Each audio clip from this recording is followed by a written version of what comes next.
I'll be on mute. Mayor Larson, did you see that text from me about Rhea was going to introduce that topic, but if she's late, I'll do it?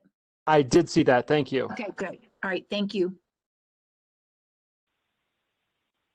We're still waiting on, I think, at least one trustee we have here.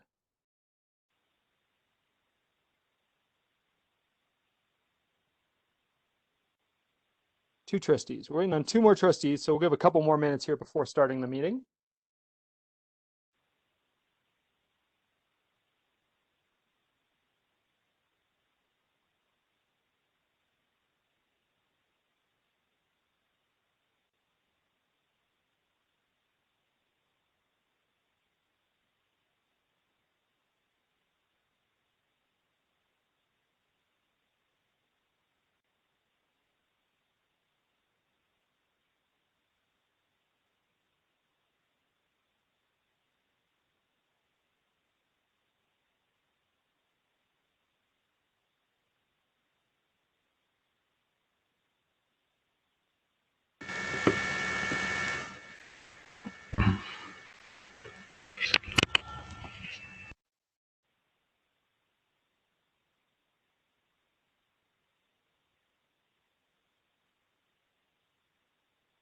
Okay, by what I see, we have full attendance and starting to get a fairly crowded audience for this evening's meeting. So as we have a full board attendance, I will call to order this meeting of the Netherland Board of Trustees at 7:02 p.m. on April 20th, 2021. Miranda, would you please call the vote? Mayor Larson. Here. Trustee Taylor. Here. Trustee Apt. Here. Trustee Coombs Ismail. Here. Mayor Pro Tem Baumhover. Here. Trustee Danforth. Here. Trustee Corvallin. Here. All right, thank you. And thank you to everyone who's joining us this evening. I know we've got a pretty full agenda, so we will jump right into it. And with that, we have five items on the consent agenda this evening.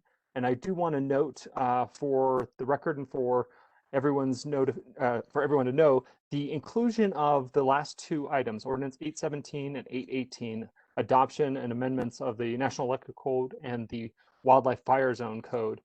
These are first readings. So these are included in the consent agenda because we are required to have them on board agendas twice.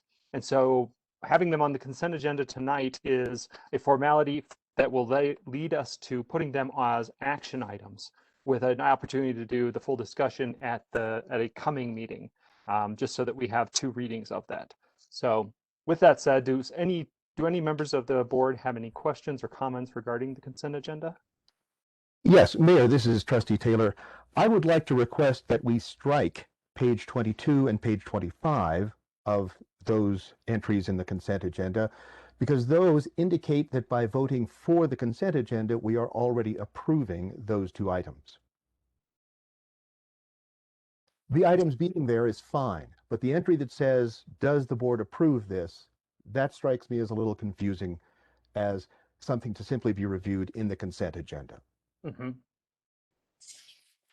And I don't think that striking those would affect this counting as a reading. Is that correct, Miranda? I'd just be looking for Attorney Madsen just to weigh in. I don't believe so, but it'd be nice to hear her thoughts.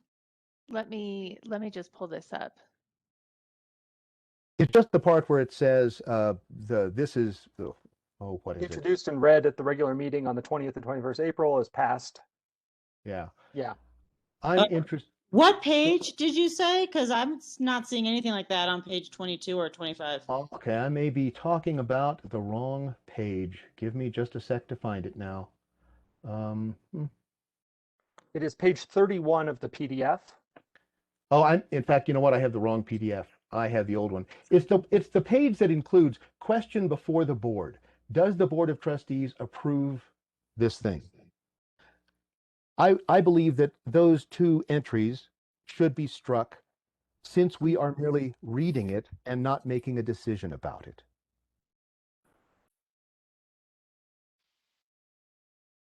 Trustee Taylor, you're talking about these statements in the AIM, correct? Not the ordinance itself. In the AIM.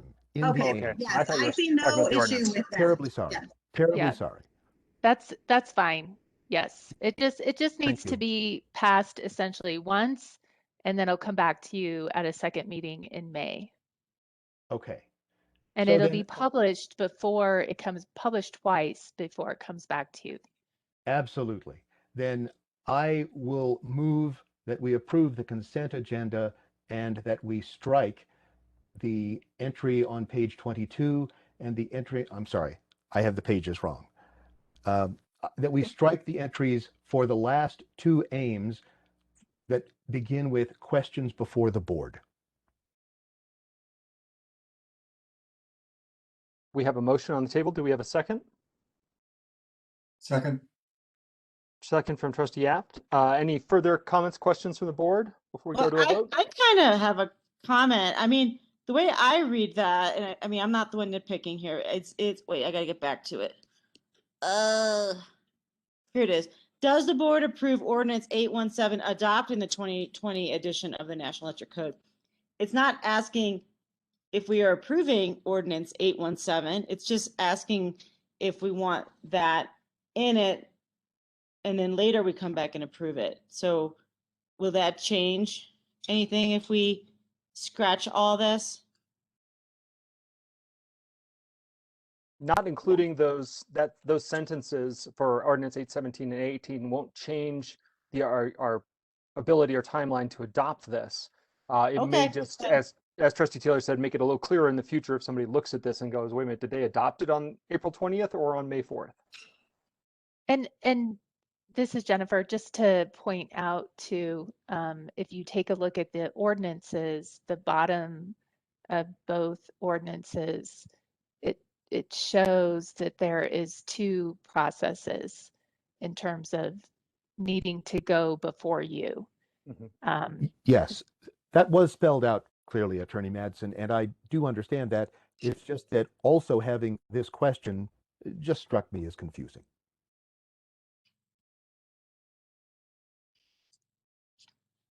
Other comments? Or I will have Miranda call the vote. Miranda. Mayor Pro Tem Baumhover, Yes. Trustee Coombs Ismail, Yes. Trustee Apt, Yes. Mayor Larson, Yes. Trustee Danforth, Yes. Trustee Corvallin, Yes. Trustee Taylor. Yes. The consent agenda is so passed. We're moving right along into public comment on non-agenda items. So this is the opportunity for anyone from the public who would like to speak on anything that we're not addressing tonight. So if you're here to speak on the NDDA art project or the parking proposal, we'll have an opportunity for that later, but this is an opportunity for anything else. Now would be our chance, and you can have up to 3 minutes to speak. Simply catch our eye somehow, start speaking, raise your hand, somehow indicate that you are interested, and we will give you your 3 minutes.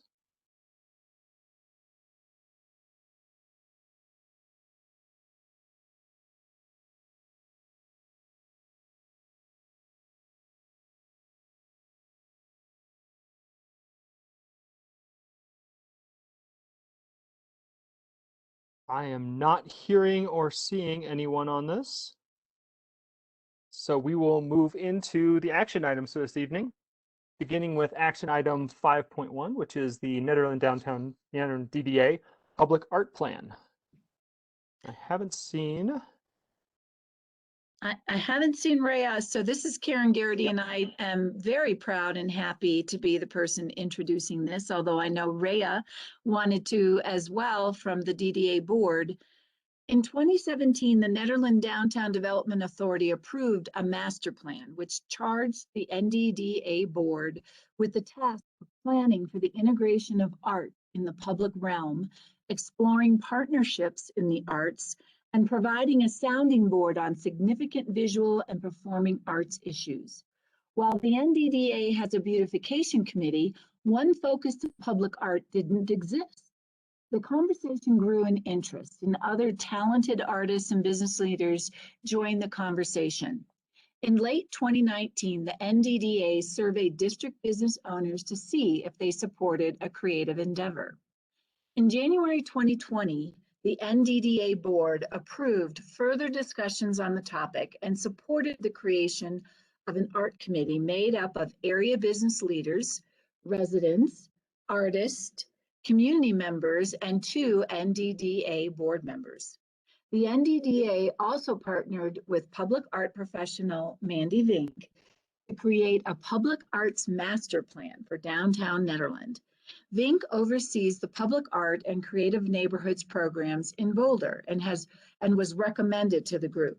With more than 15 years of professional experience, she is particularly interested in community-initiated and environmentally responsive opportunities.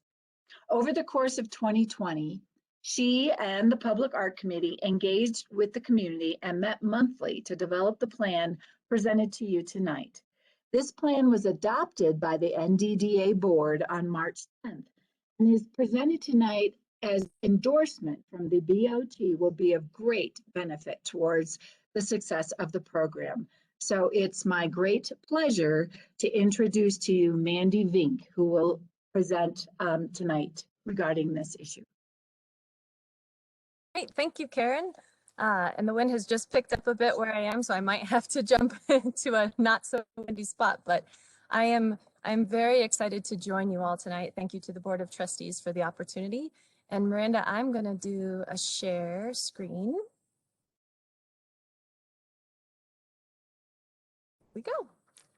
So I have a very quick presentation for you all just to provide a very consolidated version of the full plan. I know it was in your packet, and so I just wanted to run through it and then open it up for discussion in hopes of an endorsement this evening. So as mentioned in the intro, here is a very, very quick recap of the project. In-person ambitions naturally pivoted in the midst of a pandemic, and so we went to a lot of virtual and online engagement. And so as soon as the Public Art Committee was established in September, they really took the lead of providing input and getting feedback from the community and building hype around the plan. And they also did the really heavy lift of realizing the framework for this plan. And I know quite a few of the members of the Public Art Committee have joined the call tonight. Rhea is in the midst of joining, and Danielle, Judy, and Carrie are all here, as well as some liaisons from the NDDA itself. So I wanted to give a call out to all of you and to say the work that you've put in over the course of the last few months, the last year. It would not have been possible to do the work that we're doing without you all, as well as to Hope Jordan for her absolute incredible perspective and coordination with us all. So this is a very big snapshot, like I mentioned, but it kind of focuses on where we really invested time and attention each month or each meeting, as well as the bigger engagement and input with community participation, including surveys, one-on-one outreach, calls with staff and community members. So then the committee has really been focusing on 4 areas for successful implementation. That is right there in front of you: community engagement, budgets, grants, and fundraising, creative placemaking and public art, and then finally project implementation, or, you know, the actual installation of ideas. I'm gonna keep running through, but after we open it up to discussion, I'm happy to come back to any of these slides as well. And so with this framework overlaid onto the community response from the survey, the missions and goals were realized. And I'll let you read the content of this for yourselves, but wanted to stress a couple of things that probably won't be a surprise to anyone on this call, because it was so consistent that it was inevitable to weave it into not only the mission, but the goals. And so those notes are that Netherland is absolutely, utterly unique and has an incredible natural environment. We'll start there. Again, no surprise. It's a mountain town of individuals that repeatedly were characterized as both gritty and independent entrepreneurs, but also folks who really are committed to one another within the community. You, as a community, have a lot in common with other towns across the state and across the nation, but you're definitely not like anywhere else. It's adamantly clear that these perspectives were desired to be communicated through public art opportunities. And while we're still focusing on the mission and the goals, I wanted to acknowledge that having the Downtown Development Authority initiate this process actually opened up to some perspectives that were woven into the goals that maybe wouldn't have happened if it were initiated by town or by just any municipality. For example, goals 3 and 4, those really focus on the opportunity to showcase and support local creatives, businesses, and the community, as well as goal 4, to promote investment in Nederland through cultural tourism, which definitely is already underway, especially with the festival side, but utilizing arts to showcase this one-of-a-kind town. The next slide.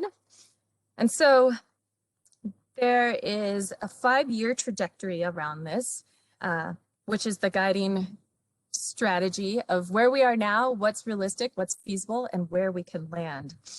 And I want to bring this to you all with the notion that currently the plan is focused within the boundaries of the NDDA and the functionality of the NDDA. And so the 5-year trajectory has the goal of actually transferring oversight of the program to town by 2026. Again, it's a way of capturing what's possible now, and then what the full build out could be within each focus area is what you see on those columns along the side. But it also acknowledges having tangible, realistic momentum that will grow opportunities and outcomes. However, it's also flexible and organic. So if we, get 2 years down the line, we get feedback and we need to edit or pivot on a couple of items, that it's written to be able to accommodate that as well. So before I open it up to discussion, I'd like to close with the fact that to really ride on the momentum of the NDDA adopting it on March 10th and bringing it to you all tonight, the Public Art Committee also has a draft for the first call that they'd like to do, which is for a community mural. And hopefully upon endorsement from you all, we'll be able to launch that soon. And then with the goal of discovering opportunities for a sculptural call later on this year. Finally, I guess I'll defer to Karen on the formal action process or action item process, or anybody that is responsible for that. But definitely here to answer any questions. And I know that there's other folks from the Public Art Committee here. And if anyone else on the call is interested in participating, by all means, we would love more engagement and more participation on this. So let's open it up. Thank you so much, Mandy. Before we open this up to questions from the Board of Trustees, I saw Rhea has jumped online, so I know that she was interested in introducing. So Rhea, if you wanted to, Karen gave kind of the overall introduction, but if you wanted to chime in a little here, now would be a great time.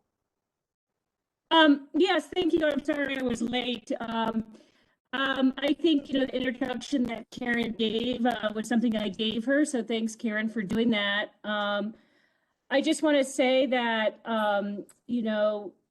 the DDA is very interested in keeping this going and wanting to keep the momentum going. So we're very happy to have Mandy working on this. And we're actually hoping to keep her on in some capacity in the future to kind of shepherd the first few successful projects. And I just want to put a shout out. We do have other members of our Public Art Committee here tonight at the meeting, but if there's other members of the public interested in joining, to please contact us and let us know, because I really think we could really use all the help that we could get. So thank you. Thank you, Rhea, and everyone at the DDA who worked on this. Mandy, thank you for putting this together. This is an awesome plan. This looks great. The one question, I'll start it off here just with a question for you. You mentioned that the DDA was looking at an initial mural project this summer. Maybe I missed it, but did you have a location that mural picked? We have a couple that we're whittling down on. And so I believe we'll be able to share that with the general community by the end of next week. So okay. I know that they've been working, it's within the boundaries of the NDDA and working with a lot of folks, with Ron, who's on the call, and some other property owners of some possible locations, and just exploring what's the most visible and appropriate footprint for our starting. And then in terms of content, it's really an opportunity to kind of tell the whole story of Ned, not just to focus on wherever the mural lands, and not to just focus on the the aesthetics of the artist, but instead to have it be a mural that narrates all of Ned. That's awesome. I look forward to it. This is maybe a little getting into the weeds here, but with a mural like that, and given our climate, what's the kind of the upkeep, and who's in charge of upkeep on that so it doesn't, look pretty bad in a year? Sure. So that's also one of the biggest challenges with public art programs, is that oftentimes there's initial funding and then needing to have a plan for maintenance kind of comes after the fact. And so within this plan, it's identified that maintenance is an important item as we look at annual budgets and items along those lines. But with murals, it's usually pretty straightforward, especially with a harsh climate, harsh wind, harsh sun, harsh snow. There's great coating. It's a UV and graffiti resistant superficial coating that can be taken off and reapplied. The other thing with murals that is quite exciting is that often when they are created, they're created with the intent to be temporary. And temporary is very, very flexible in what you might define that is, anywhere from 2 years to 20 years. It just depends on the upkeep. And when I say upkeep, I mean not only the physical state of the mural, but how it resonates with the community and how it resonates with the artist who created it. And so, especially in smaller communities where there's limited real estate of placing the work, it's a great chance to actually refresh and have new opportunities. I know it's hard for some communities, especially, for example, in Boulder, we lost a couple of murals to vandalism or just to age, but created that opportunity to say, okay, we're going to say goodbye to this mural now, but we're going to create an opportunity for new ones to come on that same space. So Very good. Thank you. Yeah. Open this up for board questions for Mandy, Rhea, or the rest of the DDA Public Art Committee. Alan?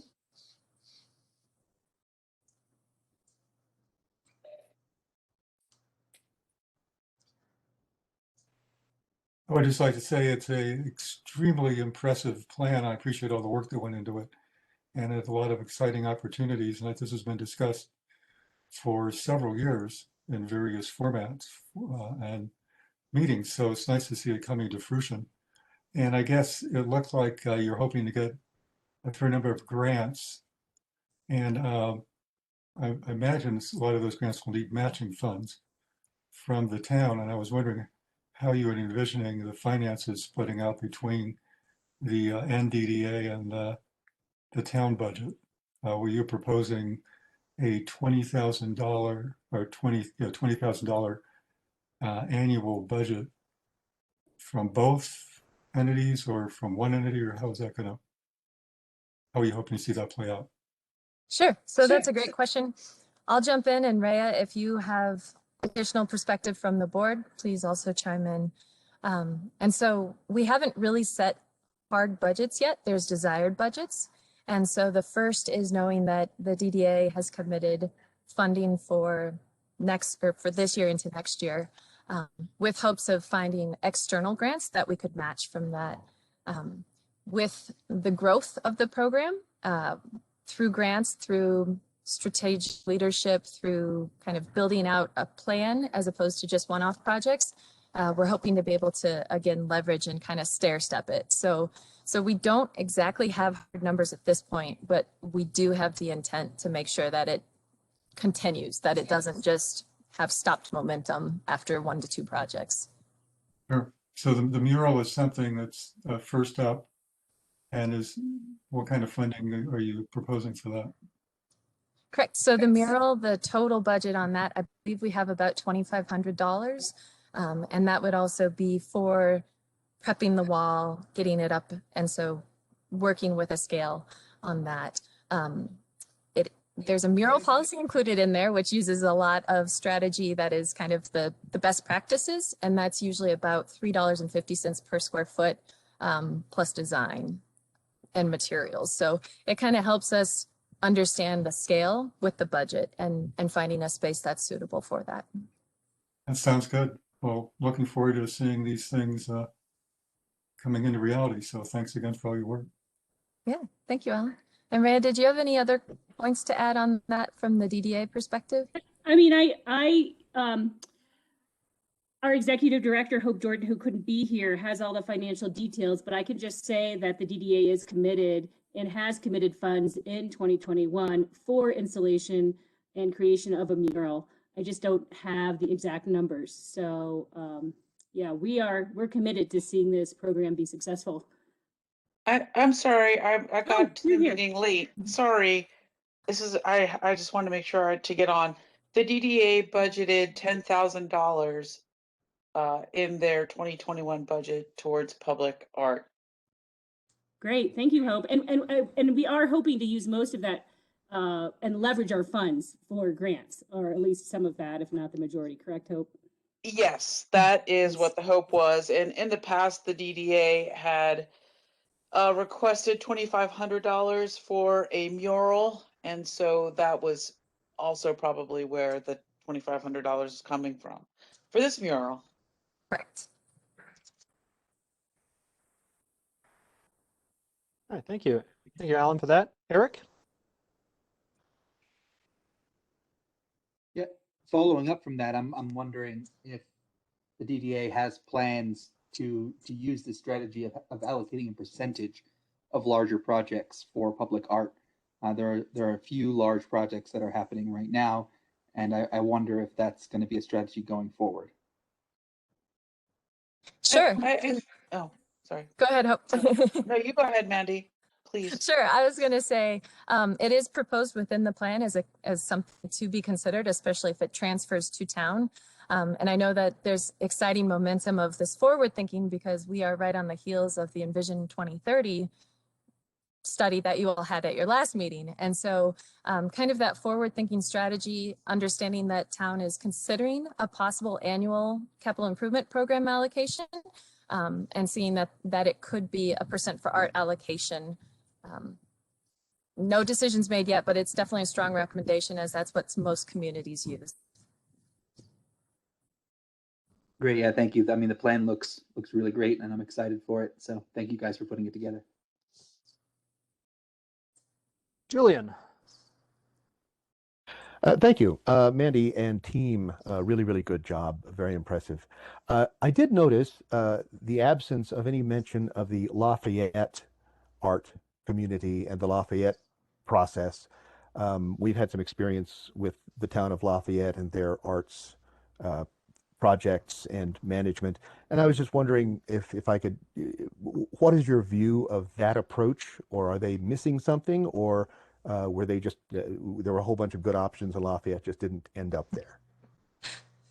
I think your final observation is most accurate. There's just so many great programs, and I know Lafayette in particular, they've had a lot of success with their Sculpture on Loan program. And so that's also something that's been considered. And I know Karen has great experience with that as well, coming from Broomfield.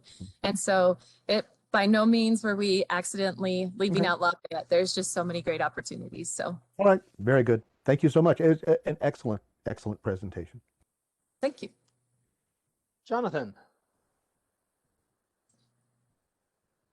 I'm finding the mute.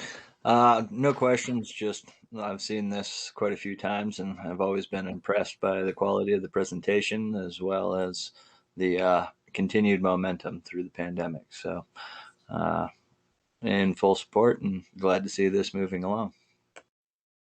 Thank you. All right, Lindsay.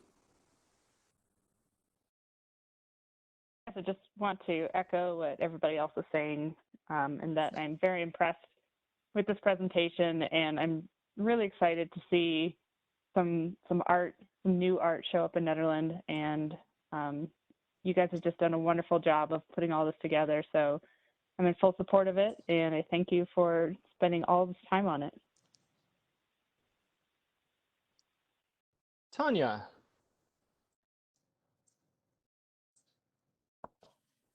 Great. I love this idea of public art. Thank you guys so much for doing all this work. Can't wait. And I hope to get more involved. And because I haven't been paying as much attention as I want to be, I am curious. I just have just silly questions about the new mural that you guys are planning. When you say collaborative mural, I'm just thinking, is that many artists together doing one piece, or is it one artist that's taking ideas from different artists and doing one person doing it? You know what I mean? Sure, sure. For this one, Curious. because of the budget being what it is, the intent is to have just one artist do it, but to have community engagement, to really understand some of the themes and some of the ideas that want to be embedded into the mural itself. And then there's also a desire to have a celebration around it once it's complete, especially as, you know, we're looking to the future of post-COVID where we can all gather together again. I can't Yeah. wait. That's gonna be so much fun. Yeah. And so just curious about your process then of how are we going to get the public involved with the ideas, and is the public going to be involved in any of the jurying process, or has it, I'm sorry, I just haven't been involved as much as I wish I were. Sure, no, you're fine. So within the policy itself or the plan itself, it has kind of best practices on how to actually go about selection. Oftentimes there's a specific selection panel that's kind of charged to represent on behalf of the entire community. But at the same time, when it opens up to content, what do you want to see, ideas, feedback, things like that, that's a really great opportunity for folks to get involved and share their feedback. It will run through the Public Art Committee as well as the NDDA for the final decision. And then much like with the charrettes and the engagement, we can do the same with the artist. We also had a very, very lengthy discussion on how to be as broad and open as possible, but also put a focus, a priority within the peak-to-peak artists themselves, as opposed to just opening it up, blanket opportunity. So yeah, because investment within town is important. It is permissible to do that, right? To prioritize peak-to-peak artists first. Yeah, yeah. So I know the group had a really fascinating conversation around that. So another question then is, how and when will public be allowed to get more engaged with it? Will it be after the artist is selected or before? It can also be before. So yeah, this being our first opportunity, this is going to be a lot of fun. So we have a draft request for artists to apply for, and that could be something that could be distributed amongst the community. And then when we get kind of a short list of artists, that could be another opportunity. So it's really quite open, which I almost feel guilty saying. Not guilty, but just no, I think that's fine. Giving you the solid answer that you're looking for either. But, you know, it is very, very flexible depending on what type of engagement is desired. So if everything goes according to your plan, when do you foresee the artist starting on the mural? What's your that hope? is something. Yeah, sure. So we were hoping to have someone figured out by late spring. So that by the time, yeah, soon, because that gives a couple of months to think of an idea and also to kind of align it with whatever might be happening in town, whether it be farmers markets ramping back up again, some sort of community opportunity to everybody come together and celebrate in a safe way, but also before the weather gets too hot or too cold or too this or too that. So kind of shooting the gap on the environment as well. That sounds great. Well, again, thanks so much. I'm really excited. I don't think we could have too much art, and it's long time coming. So thanks for helping us out. Yeah, thanks, Tanya. Indeed. Thank you guys. Thank you guys for that so much for this. This is an action item before we actually take it on. So I want to give an opportunity for anyone from the public who is here and wants to speak on this, because I do know we had one member interested. So I'm going to open this up first for, it was Daniel Kraus. You said you were interested in speaking on this. After you've done you have your 3 minutes, we'll open it up to anyone else who would like to speak. So Danielle, the floor is yours. Just let us know, again, for the record, your name and if you're a town resident or not. Yes, thank you. My name is Danielle Kraut. I live in Eldora. I've been there for about 3 years. I've been in the Netherland area for about 8, in Colorado around 11. I am part of the Netherland Public Art Committee. I am grateful to be involved. I'm very excited for this opportunity. I wanted to thank you, NDDA, for the support and the commitment. It means a lot.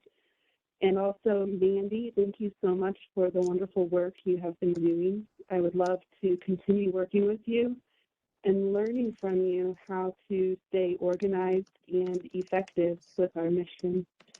And I'm very excited for all of the engagement and the opportunity ahead of us in working with our community. Thank you, And that is Danielle. all. Thank you very Thank much. you. Anyone else from the public like to weigh in on this? Start speaking, raise your hand, catch our attention in some way. If you are called in on the phone, you may have to hit *6 to unmute yourself.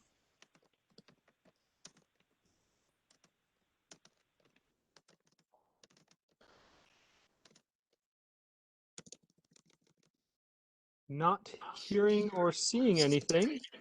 I'll bring this back to the Board of Trustees for any final thoughts, comments, or if anyone would like to make a motion regarding the Netherland Downtown Development Authority Public Art Proposal Policy.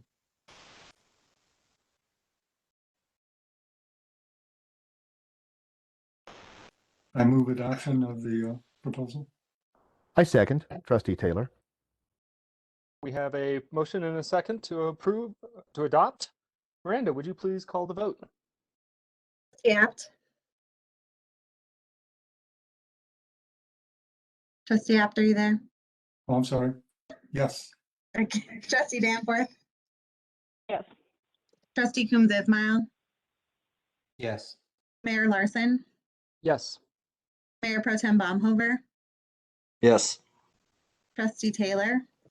Yes. Trustee Corvallin. Yes.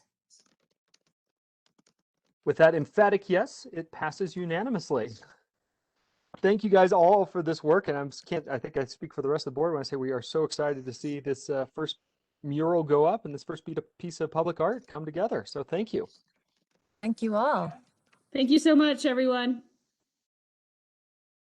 All right, moving along to our next action item, which is a public hearing and special review use application regarding the paid parking at multiple locations in the downtown central business district. This is, I got a little something I want to read here regarding this because, as everyone's aware, the town is still currently operating under a state of emergency order issued by the Board of Trustees related to COVID-19 and are meeting, obviously, virtually to ensure continued public safety. Based on that finding, the Board of Trustees has agreed to hear quasi-judicial matters such as this in a virtual meeting space and in accordance with the telephonic electronic meeting participation policy during times of emergency as amended on April 16th, 2020. The applicant before us this evening has agreed to proceed with this virtual hearing format. Before we begin with the public hearing itself, I would like to ask members of the Board of Trustees if any of us tonight have a conflict of interest in hearing this matter. A conflict of interest for the Board of Trustees is a financial interest in this particular matter before us or a personal or private interest in this matter. I will give the members of the Board of Trustees an opportunity right now to speak up and disclose any conflicts of interest we have.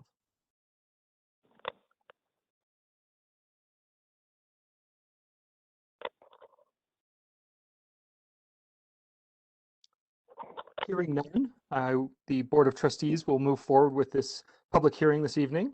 And I would also want to ask our members of the Board of Trustees if we can all be fair and impartial in hearing this application. If you believe you cannot be fair or impartial, or that you have prejudiced the application, please speak up now.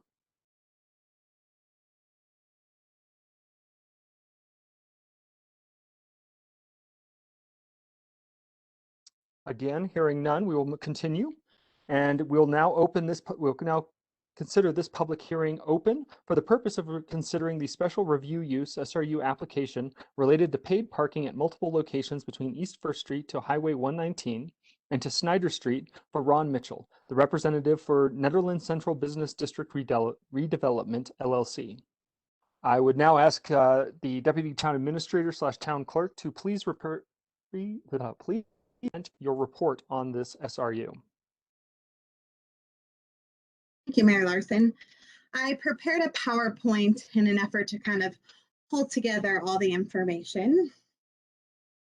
So to start, as Mayor Larson indicated, the applicant is Ron Mitchell, who is a representative for the Netherland Central Business District Redevelopment. And so he is proposing to install parking kiosks and/or parking meters in multiple locations between East 1st Street and Highway 119 to Snyder and he does own multiple properties in that area. The zoning for all the properties is Central Business District, and the proposed use is under the commercial use group for outdoor commercial activities or establishments, so it is underlined there, which is required via a special review use for this district. Throughout the AIM, we put together kind of an outline of the recommendations and requests made by the Planning Commission. As you'll see, the applicant went before the Planning Commission on 4 different occasions. I want to note that in the AIM, we do a review of all the different asks of the applicant every time he came back before the Planning Commission. The applicant was very open to addressing all the items that the Planning Commission perhaps had concerns with or recommendations. And as you'll also see in the AIM, the applicant worked extensively with town staff just to make sure that he was prepared and adequately addressing what the Planning Commission had asked for. So while that's not in this PowerPoint, I do ask that you take some time to review those pages of the AIM to see kind of all the different iterations of these plans and the changes that the applicant went through to get to where we are today. In your packet is the site plan. This is a kind of a squished version, but just for the sake, this is the site plan. All of the blue boxes here do indicate some form of parking. What is in magenta are your bike racks.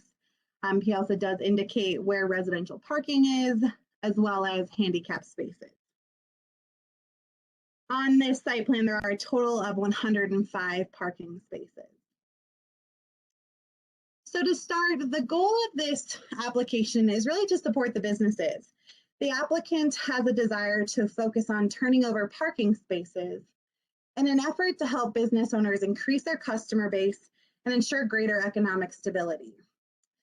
The applicant has noted that in 2016 to 2017, when he went to go file taxes, the IRS did not allow him to file those expenses related to maintaining the parking lots because it was not considered a business. The applicant's tenants have also expressed concerns that people may choose to park in these lots all day and go to Eldora or Hesse or other areas, which really limits their ability to conduct and promote their businesses because they're not turning over their spaces. There's a few areas where this plan meets the comprehensive plan. First, the applicant does plan to bring into place recycling operations, so that meets the sustainability levels. There's also some coordination of large vehicle deliveries so that there can be a reduce of costs, so working together in partnership. There's also collaboration on trash hauling services, so just trying to find ways that the businesses can work together. There's also an improvement to enhance pedestrian safety. The applicant does intend to appropriately assign all areas, which I think could help with directional needs. And it's an alternative economic opportunity for the community. Kind of bigger than that, though, we go back to the need to really turn over parking spaces. Our town relies on our visitors.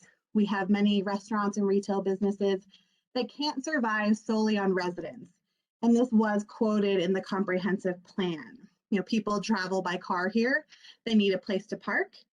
And by being able to turn over the spaces, we're really encouraging customers, clients, and visitors in the community to come here and to spend their money and make this an economically viable location. Timeline. So the applicant in his narrative discusses the timeline for completion. It is a phased approach process because it takes time to get all the kiosks and meters. So initially, the plan is to do an attendant oversight. So in essence, what that is upon entering into the lots on one of the entrances, there will be an attendant there who will greet the driver and explain how the lots have changed, it's now paid parking, and really how to handle where to park. They'll give them a card to look at, but also they'll direct them to where the most appropriate parking space is for where they're trying to go. The parking attendant will capture a picture of the vehicle and their license plate, and will also ask that the driver provide their phone number should there be any issues. The driver will pay the parking attendant directly for the length of time they wish to park. The Planning Commission did ask some questions of, there are some parking spaces that are blocked in, and what would happen if the driver was in fact blocked in and they needed to get out. So they'd be asked to give their keys to the attendant so that the attendant could move their cars if needed. And then an acknowledgement of the inconvenience that may cause, a 10% discount would be offered. There would also be signs posted everywhere of how to get a hold of the attendant if and when needed. So that initial plan goes into place for the first 4 to 5 months. Then around 6 months, we move to the kiosk. The applicant would move to the kiosk and meters. The kiosk and meters would be installed. There would still be a parking attendant to assist where needed, but the kiosk and parking would have signage. Again, the driver would still be asked to enter in their phone number and license plate, just so the attendant could get a hold of them when needed, and they would still be asked to provide their car keys if there were any in any of those blocked in spaces. So this section would take approximately 6 months to 2.5 years to install, so it's a phased approach. And then by year 3, we should be fully implemented. There were questions from the Planning Commission about enforcement. Again, there is an ask to provide phone numbers. The phone numbers allow for that two-way communication should that be needed. The applicant will always operate on an education first basis. So if there's some confusion about how the parking works or there just needs to be better information, the applicant is willing to work with people to make sure that this runs smoothly. The applicant is also responsible for issuing the tickets and or towing vehicles if and when needed. And that would not involve Nederland Police Department, as this is private property. The applicant had made a request to have town staff make amendments to the SRU agreement, versus typically what would happen is if there were changes, it would go back before the Planning Commission and the Board of Trustees. The applicant is requesting that staff be able to make changes that amount to 20% or less. And I offer an example here. Say the applicant were to demolish one of his buildings and add paid parking in those areas. If count of the spaces was 21 or less, staff would be able to make that amendment to the SRU agreement and approve those spaces. If it were more than 21 spaces, though, it would require Planning Commission approval and then go back before the Board of Trustees. So this is a question before you tonight. It's not on the site plan, so I'm going to describe this to the best of my ability. There are 7 parking spaces that are north of the U-Bahn parking lot and west of the animal hospital that were partially on town right-of-way. The applicant has since removed those spots, but initially he was interested in paying into the commercial parking fund in order to use those spaces. Attorney Badson did explain that typically the commercial parking fund is when an owner cannot provide off-street parking, but so this did go before the Planning Commission, and they were not willing to allow payment into the commercial parking fund, but it was of interest to the applicant. Another piece that was of interest to the applicant that the Planning Commission was not willing to request was to ask CDOT to remove the parking spaces that are to the west of Nature Zone.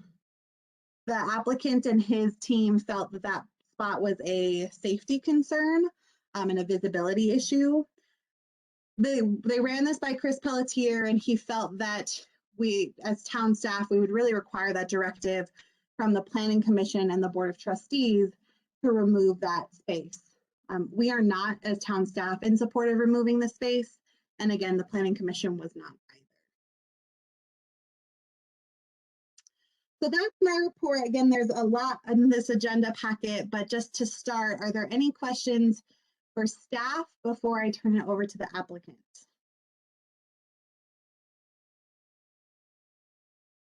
And to be clear, this is clarifying questions on the proposal from the Board of Trustees. We do not yet want a discussion of our views or deliberation on this point. We have an opportunity for that later. This is simply a chance for clarification on what Miranda has just presented on behalf of the applicant. Trustee Taylor, I hear you. Yeah, I have a quick question. I was confused as to what a kiosk is as opposed to a parking meter. And then Miranda, you kind of described that. Is a kiosk one of those electronic panels where you go in and like they have at the RTD parking lot? Yeah, so it's a kind of a long boulder, or like Pearl Street might be a better example where. Okay. And it gives you a ticket and you put the ticket Yeah. in the window? Okay. You'd All right. enter into That your explains it. license plate number. Those are solar powered. The intention of the Yeah. applicant is to have solar powered, so they don't require Sure. any electricity. But yes, that is what we're talking about. Oh, okay, thank you. Any other trustees have clarifying questions for town staff? I just have one quick question. It's Trustee Danforth. Go ahead. Did town staff review all of the required parking for each one of these buildings and ensure that this plan provides the right number of parking for visitors and for employees? So on the site plan, it does indicate the designated spaces for the buildings. Now that is an area of question is section 16202. The Planning Commission did feel that there was a question about whether or not, if the applicant charged for those spaces, which is his intention, whether or not that met kind of the spirit of the code.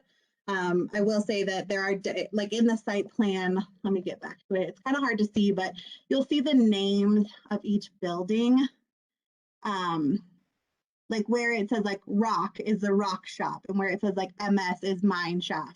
So if you go through there, we're able to determine that the applicant does meet the code in terms of spaces. Those are paid parking spaces, though. They are not free for those businesses or their staff. Am I answering your question, kind of? Yeah, I think, you know, my main concern was that each business had the correct number of spaces allotted that were determined by our parking code. Yes, so they are, you will note though, they are spread out. Now the applicant that does have to meet parking within 300 square feet. So you may have some parking kind of pulled out towards the east. Nonetheless, it's still within the footprint of the parking requirement. Okay, perfect, thank you. Thank you, Lindsay. Any other trustees have questions for I have town staff? questions. Alan? Yeah, my question was, how much will people be charged per hour for the parking? And since one of the issues has been turnover, how long will they be allowed to park in a paid parking space? I don't have that information, so I'd have to, when we move to the applicant, I'd ask that Ron speak to that because that information was not provided. We'll have an opportunity to ask the applicant those kinds of questions here in a moment. Okay. One other question I had, I guess, is related to the purpose of the project overall. The problem is people parking for the day, and these are spaces that people use when on-street parking is not available. And on-street parking will be free. So I guess my question would be, what's to prevent people from always using on-street parking and having those spaces always be full rather than using paid parking? And that's a question, not a Yeah, comment. that was an area of noted concern, you know, in talking with the police department. The on-street parking, if people were to move into neighborhoods, would be handled how we currently handle it. Depending on the signage in those areas, our police department would be responsible for educating those drivers to move elsewhere or providing tickets if and where needed. So there really is no way to prevent people from moving into residential. However, a lot of those areas may not allow for long-term parking, or they're already signed as like residential parking only.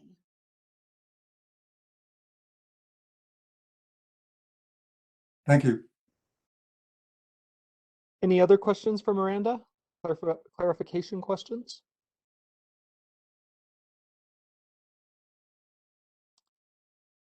So I have a quick question. I'm not sure if this is a question for you, Miranda, or if it will be a question for the applicant. I'm going to ask it, and you can tell me if I need to be directed to the applicant. Are any currently free parking spaces being I mean, free parking spaces on town property being eliminated as a part of this plan? Or are all of those still in place? All of those are still in place. Now, you Okay. do have that request of the applicant to remove the Okay, right but of that way, was the only, but that was yeah. the only request. Okay, thank you. Yep. Anyone else?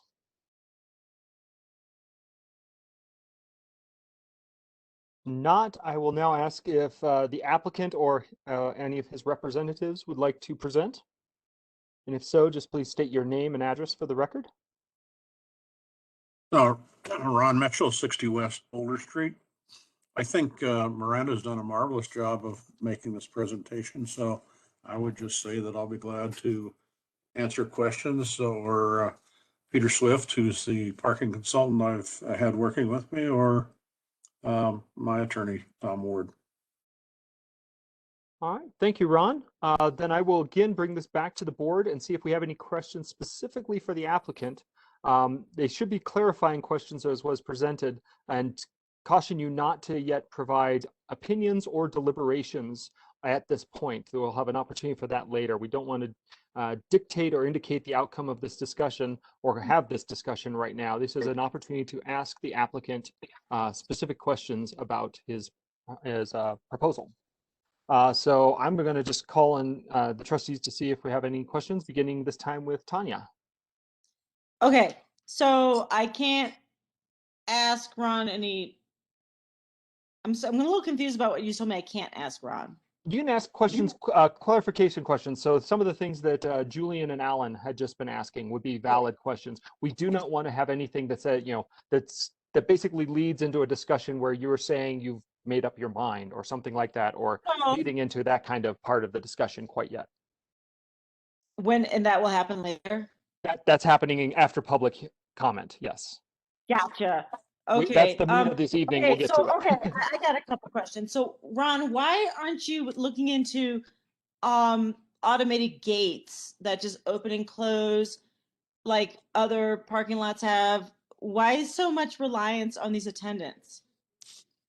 Well, there's a learning period of time, and I might want to do that, but initially, I think that the people who are going to park there are going to be there before 10 o'clock at night, and the kiosks seem to work well. And other spots, I've done a lot of study, and this is just my preference. It certainly could be done that way, but the kiosk would then be right where, you mean an automatic arm goes up and people go in and come out that way. There are a lot of different options to do it.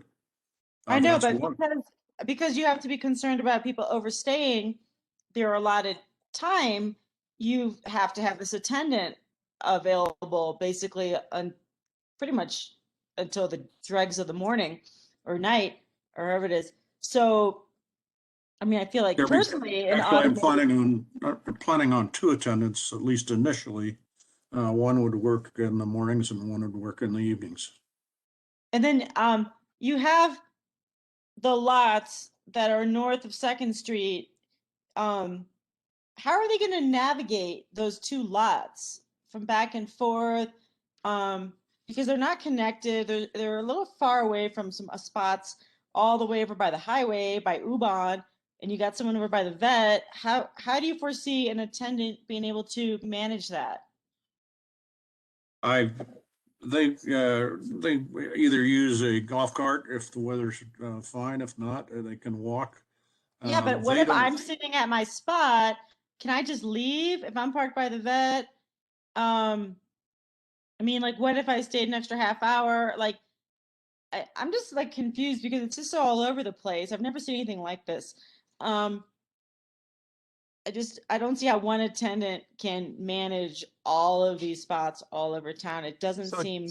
Again, Tanya, we don't want any opinion quite yet. Not that kind of thing. Just straight questions for Ron. Logistically, okay, you got someone double parked, and your attendant's all the way over by Ubon. And so then, does the people parked have the attendant's phone number then, so that they call them to say, "Hey, I'm ready to go"? Yes. The phone number would be on all the signs. It would be in multiple places where it would be easily accessible to somebody to call him if needed, or her. Okay, I guess I'll save the rest of my comments for later. Thank you.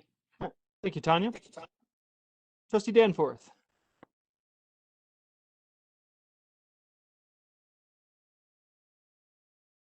Hi.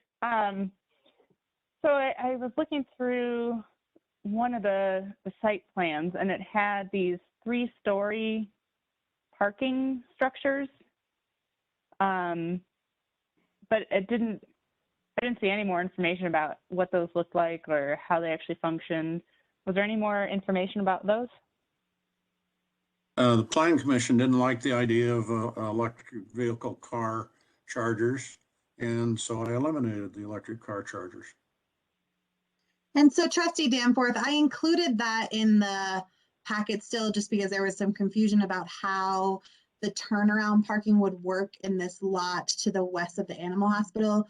But to the applicant's point, the triple decker parking has since been removed from the plan. So please disregard that.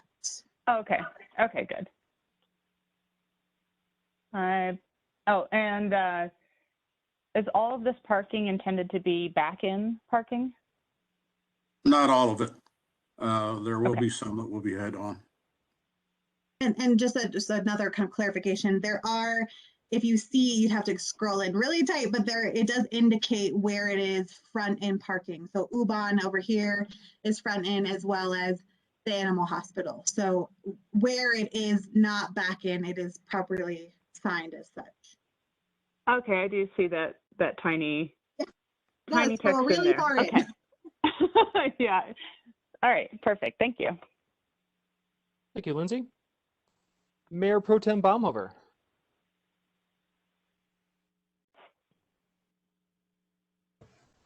No questions or comments at this time. All right, thank you. Trustee Taylor, any questions for Ron? Yeah, Ron, thank you very much for providing the detailed diagram. It was very helpful, and all of the supporting evidence. I'm not seeing on any diagram the provisions. So let me start with this first. I'm an amateur. I am not utterly confident in what I am doing, but I am going to do my very best. We've been instructed to make our questioning based upon the evidence that the applicant has provided and upon our ordinances and upon any evidence provided by staff. And I'm going to do everything I can to limit myself to those prescriptions. So, beginning.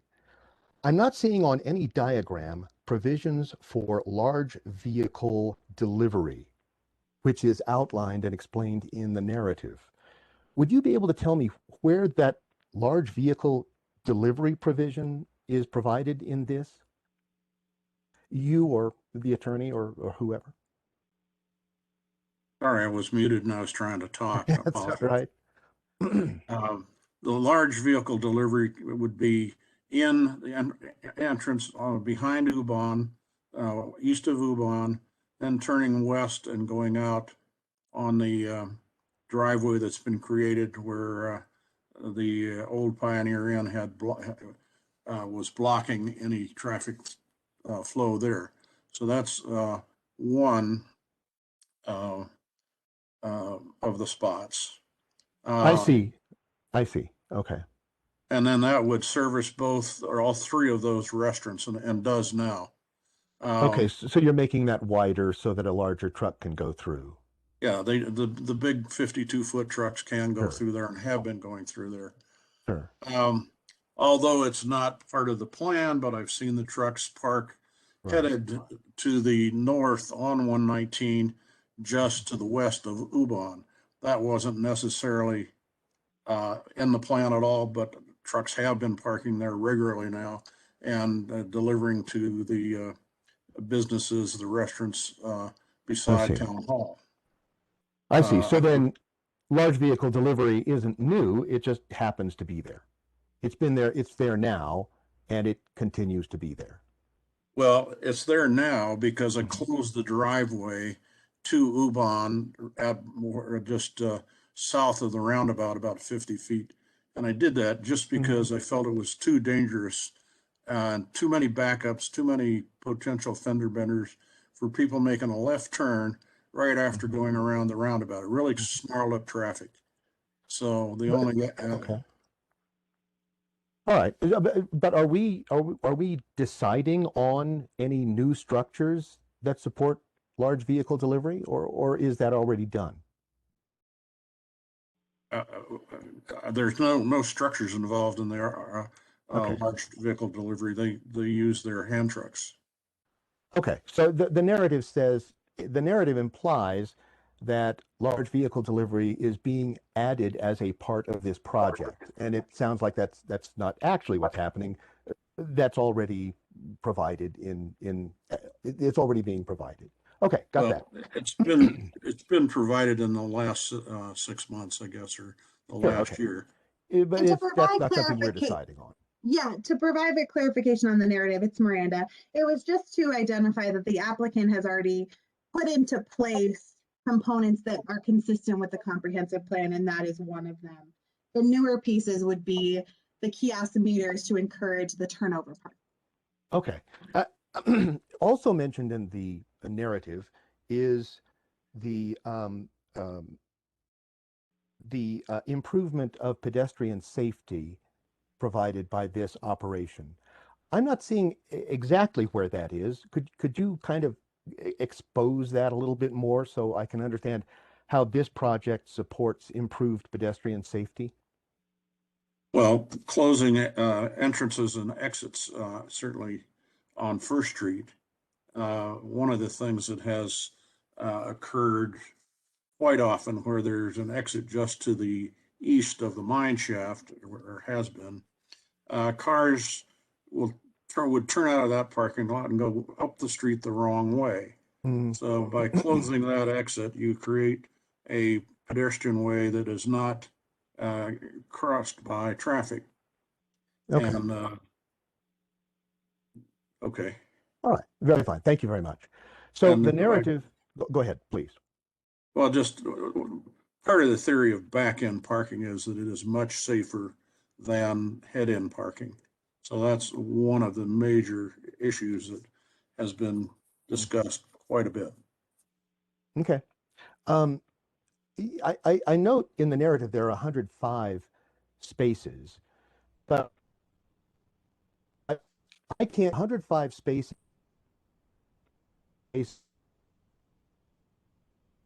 to totally paid parking. Is that where you get the 105 number, or please? I'm sorry you dropped out, Trustee Taylor. I couldn't hear very much of anything you said. I sometimes have bandwidth issues. I'm just saying that I have failed to count 5 parking spaces, and this is more, is the 105 spaces that's described in the narrative 105 new spaces that do not exist, or 105 spaces total, including existing spaces, which will now be charged for? 105 spaces total. Total, okay. And Lee Stadell, the surveyor, counted it several times, so I'm very sure that's correct. Okay, very fine. So it's not just new spaces. Correct. That is new and current existing spaces. New and current. Some existing spaces which will now be paid parking. Okay, got it. So, okay, that was one of my questions answered. Good. The gravel parking lot, is that all valet parking, Ron?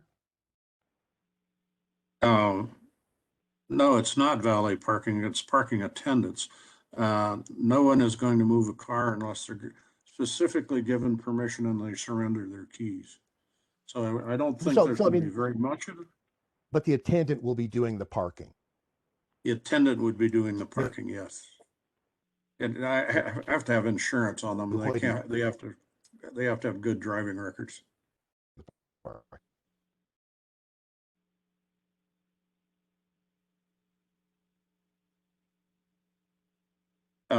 Trustee Taylor's dropped out. I don't hear anything. I was about to ask if he was done or if we just lost him again.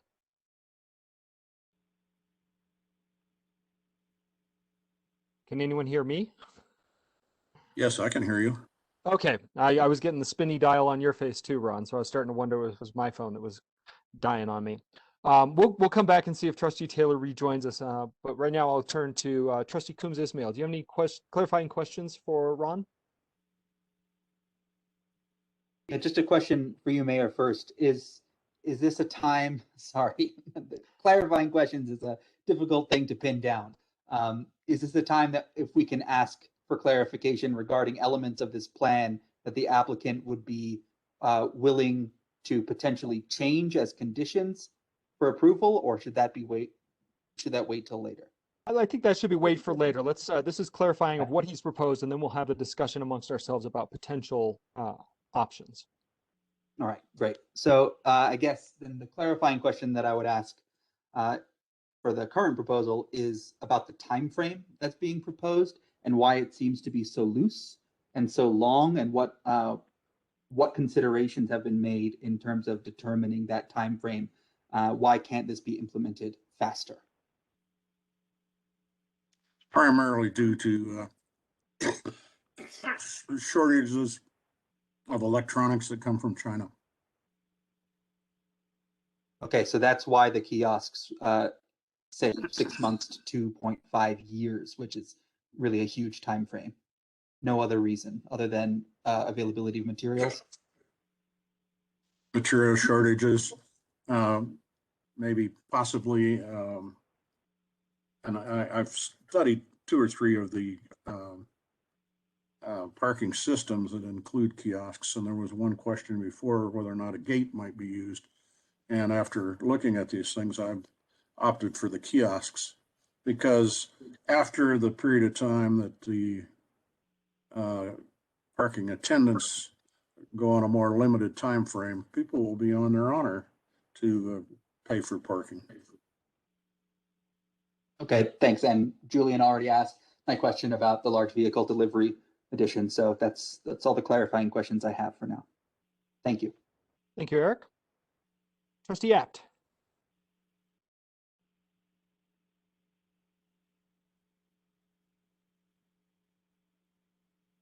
Yeah, I just wanted to repeat the question I asked earlier, which was, Ron, how much are you planning to charge per hour? How long will people be able to rent a space for? I guess that's my first questions. I haven't made any determination on that level at all yet. Okay. And so are your thoughts that even though you have all the space right now that's free, and it becomes charge space, that won't mean that the street parking on First Street won't always be full? People trying to avoid paid parking. I'm sorry, sir, I didn't understand your question. Well, I guess my question would be, one of your goals is to have more turnover taking place and more parking available for the businesses, turnover customers. Well, if people want to avoid paid parking, they're going to be on First Street and free parking. So those spaces are more likely to be full.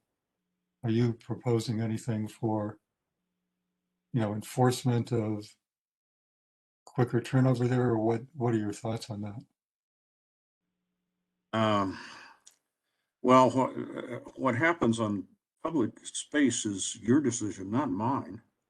So I have ideas, but I had no idea that'd be the question, so I'd have to kind of think about it. Okay. Yeah, I guess, that would be one of my concerns, is that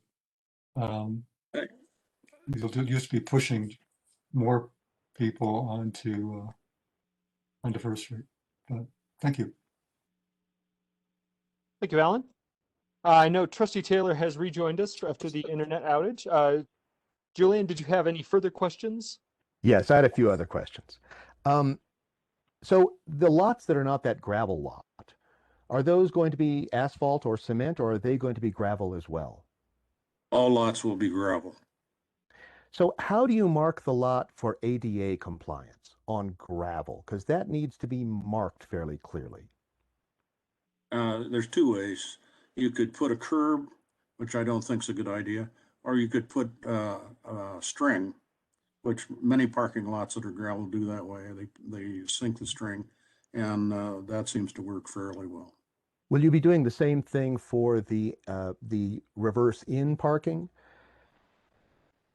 No. That will not be marked. So they're going to be reversing in on gravel. What is indicating to the person parking exactly where that parking spot is? Well, I'm going to work or put parking blocks, and people usually aim at them fairly well. And so I think that should work. Seems to work well and has worked with back-end parking for several years now. So I don't anticipate it not working just because I'm charging for parking. Yeah. Okay. More accurate information. I did want to. So I was very You know, impressed with compare the those. illuminating report regarding Professor Shoup's work. It was very interesting. What puzzled me a little about that was that Professor Shoup's essay, well, the essay, which I'm assuming is correct, is correctly representing his 700-page book, isn't actually covering any of the cases that we are discussing here. So the narrative is saying we're going to put in paid parking, but we're also going to have free parking through the town. And that's not actually Shoup's argument. So the evidence provided by the applicant is presenting a rather different argument. So Shoup's argument is actually don't add new parking, put paid parking everywhere. And at that point, everybody will have to take public transportation, and that's better for everybody. That's largely Shoup's argument here. But applying to the narrative, Shoup does have two very specific points that he makes. One of Shoup's points is that in those cases where you have paid parking and free parking, there is a large amount of cruising where people, realizing there's paid parking and free parking, will drive around a lot looking for free parking. This is something that Daniel Kahneman supports as well, but he is not introduced in evidence. How do you address the possibility, and we don't have any proof here because none of Shoup's cities were like Nederland in any way, so we're just having kind of guess here from that evidence. What are your feelings about how we might deal with increased cruising by virtue of the fact that there is more paid parking, even though there is also available free parking? Really good question, and I'm same answer. I'd like to think about it. I don't know that I have an answer. I think it's a very legitimate question, but in the cities where Shoup has worked, there are blocks and blocks of streets to cruise on. I think in Netherlands you can go around one block and you know whether there's parking or not. Okay. The other key point that Shoup brings up that is illuminating, I just invented a word there, sorry, that's illuminating, is the case of the town that has paid parking during the day and free parking at night. That was a very interesting case because it means that where paid parking is the option, there are honestly, literally, fewer people visiting the city. This is a bad example because the city he's talking about is not Nederland. It's not like Nederland. It has far better public transportation. It has far more public transportation options. Hard to make a decision from this. So my question to you is, what thought has been put into the issue of the possibility that people will not pay for parking, but will instead go to a town that has free parking? What are your thoughts on what the numbers may be? Because the number in Shoup's case were pretty big. When the parking meters were active, they had like 30% less traffic. And we count on traffic. That's kind of an important point. We do. And it's hard to predict. And I think our traffic is unique. I think we're more in terms of nighttime parking a destination because of our location between Blackhawk and Central City and Estes Park. So the night traffic, in my opinion, and again, this is just my opinion, and I really don't like speculating because I'd rather know for a fact. And so I don't think in this particular instance there'd be much of a change. Okay, it will be interesting to see. Thank you. Those are all of my questions. Thank you. Thank you, Julian. Sorry, was that you, Ron? Yeah, it was. I'm impressed that Julian read Donald Shute book. I have one question for you, Ron. And thank you for putting up with all our questions on this. Especially, you can see when we got guys like Julian who really dive into a deep dive into this. I think it shows well for our town. But right now you have the staff parking spaces for let's just say the restaurants on First Street. The 3 restaurants there. You have staff parking spaces currently, which are required by town code. A certain number of them, and those are spaces you are now going to be charging for the use of. Have you spoken to the owners of the actual restaurants and their staff? Are they aware that they're going to be charged to drive to work? I've talked to them over the years. I haven't talked to anybody recently. The owners are not going to be charged. They bring deliveries in. They go in and out all day, and they're not going to be charged. And that would probably be 2 vehicles per restaurant. So that I guess is not in the narrative, but they're not going to be charged. Okay, so there's going to be some kind of like a special card they flash that or to the attendant who may not know that they are the owner of one of the restaurants? Yeah, the attendant will know who they are, but they'll probably have one of these little tags that hangs off the mirror or a decal that fits in the window. But that's for the owners only and not the waiters and waitresses? That's correct. Okay, so those will either have to pay for parking that until now was provided as part of the requirements within the parking code. They'll either have to now start paying for that or go and park on free town spaces, correct? That's correct, I think. Okay, all right. That clarifies the question. Thank you very much. I think that covers all the Board of Trustees and their opportunity to ask some clarifying questions. And so I would like to open this up for public testimony.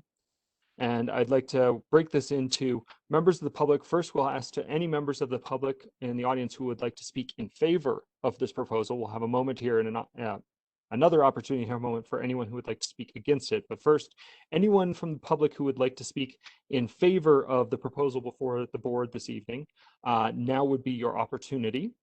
And as a reminder for our call-in users, if you might need to hit *6 to unmute yourself so that we can hear you. Otherwise, please speak up or catch our attention on the video, and you will each have 3 minutes to speak in favor. We're doing in favor of this proposal right now, and because we do have a number of people, I will probably try to be fairly rigid with that 3-minute timeline. So anyone like to speak in favor? Now is your chance.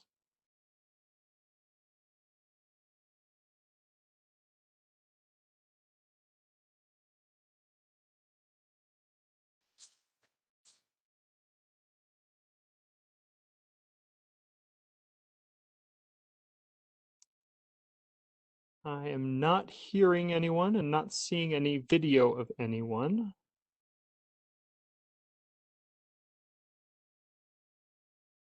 So I will now open up the floor for anyone who would like to speak against this proposal. Same rules, same idea. You'll get 3 minutes. Somehow speak up or catch our attention.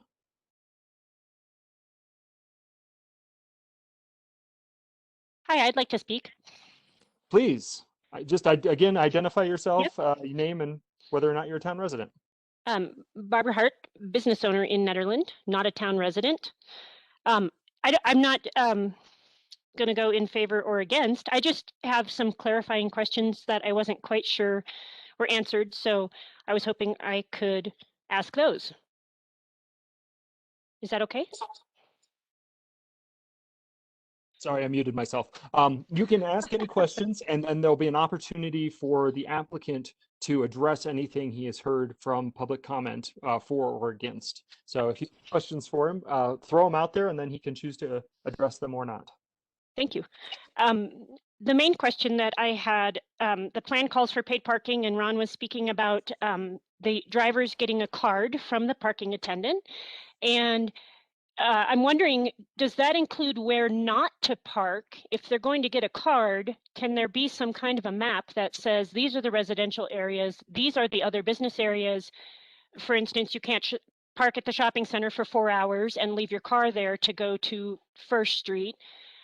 What is the plan to educate the people that are driving into the parking lot of where they can and can't park? Because it seems like giving them a card could be a perfect opportunity to give them a map that really clearly outlines that information. I guess that's my main question. Most of the others were answered. Thank you, Barbara. We'll kind of keep an eye on these and see if anyone else wants to speak against the project right now, and then open it up for the applicant to address that if he chooses. Thanks. Would anyone else like to speak right now from the public? I'm going to chime in. Can you hear me? We can hear you. Please, the floor is yours. Kayla Evans, 1250 Eldora Road. Mine is a question also. I would like to know whether, Ron, if this shows, if there's any way of tracking the tax revenue from the town, that it drops off drastically or is impaired to a large extent. Is there any way of tracking that so that we can, the town could say, your parking proposal and this process is financially being very detrimental to the community, that you would be open to, and again, you don't need to answer this right now, but revisiting the idea of changing it in some way, modifying it in some way. I mean, once it's written in stone, is it really written in stone, or can it be changed to then be more beneficial to the businesses as opposed to a detrimental thing? Thank you. Kayla. I see a hand up from Ms. Chipai. It's Miranda. We have the comment from Ms. Chipai, but not entirely sure if it's considered for or against. Are you okay if I just read it into the record, Mayor Larson? Sure. Kathleen Chipai, 30-year East Magnolia resident, 17-year business owner. In my opinion, Mr. Mitchell has a use by right in commercial zoning to generate income, and the BOT cannot force him to provide free parking on his commercially zoned property. It was disturbing the BOT took away the CBD exemption for parking in Ordinance 645 from 2008. It was exempt in the CBD because when those buildings were built 100 years ago, the parking and cars were not a part of the equation. You removed that exemption and kept the rest of the language that was there for all other parking, physically impossible. And that's the end of the comment. Thank you. Anyone else like to speak? I guess that sounds like a for the proposal, but would anyone else like to speak against?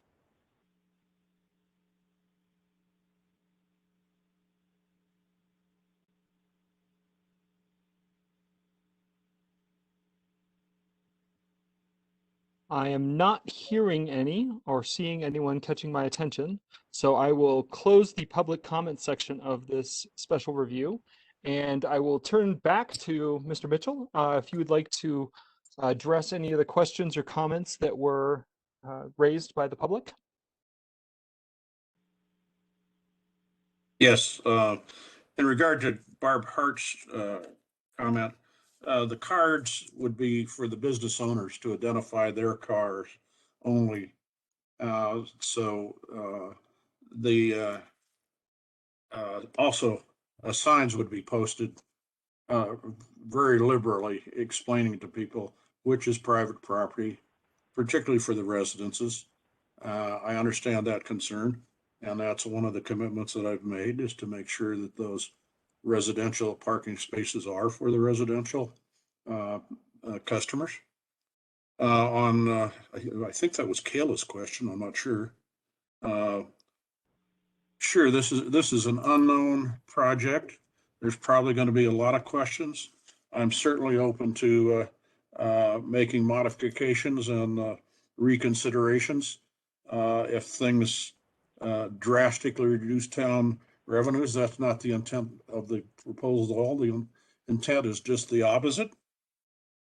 So I don't think it should be cast totally in stone. I think both parties should be willing to reconsider if there's ramifications that are really dire.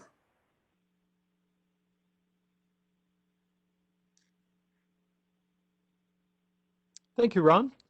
And thank you to the members of the public who asked questions and to the board who has asked clarifying questions.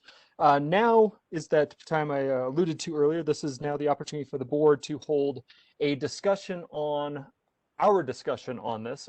We've now heard from town staff, we've heard from the applicant, and we have heard from the public. And so now it comes to us to determine whether or not we wish to approve this SRU, if we wish to approve it with conditions, whether we wish to recommend denial of the SRU application. So now this is the opportunity for us to talk. I think we've heard some things that raised, or we've heard a great deal of things, and there's a lot of material in the packet I know we've been digesting over the weekend. So I know, Tanya, you said you had some discussion items, so I'm going to turn to you to begin with. Because I think you were ready to go on that, and then I will call on other trustees randomly, and we will keep going. This is a opportunity to speak more than once because this is a ongoing discussion this evening, so there'll be back and forth. So Tanya, please lead us off. Okay. And I, first of all, thank you, Ron, because I know you do a lot of volunteering and you're very involved in this town. So I don't want any of this to sound like I'm attacking you. I'm just trying to really understand what's going on here. And so I wrote some notes, so it's going to sound like I'm reading from a page just because I am, and I also have bad handwriting, so I can't read my stuff very well. So I'm going to start with saying I don't really like the idea of your spots. No, I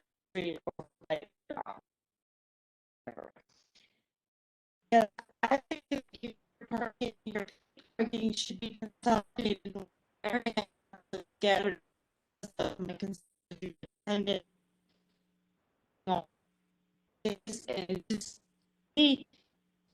Tanya, not to interrupt, but you're breaking up pretty badly. Okay, now. Can you turn off your video and it might work a little better. Thanks. Let me turn off my video. Yeah. Okay. Is it better? All right. So I hope you got what I said. Then I'm moving on. Personally, I think the best place for paid parking is by Wings of Lace in the mine shaft.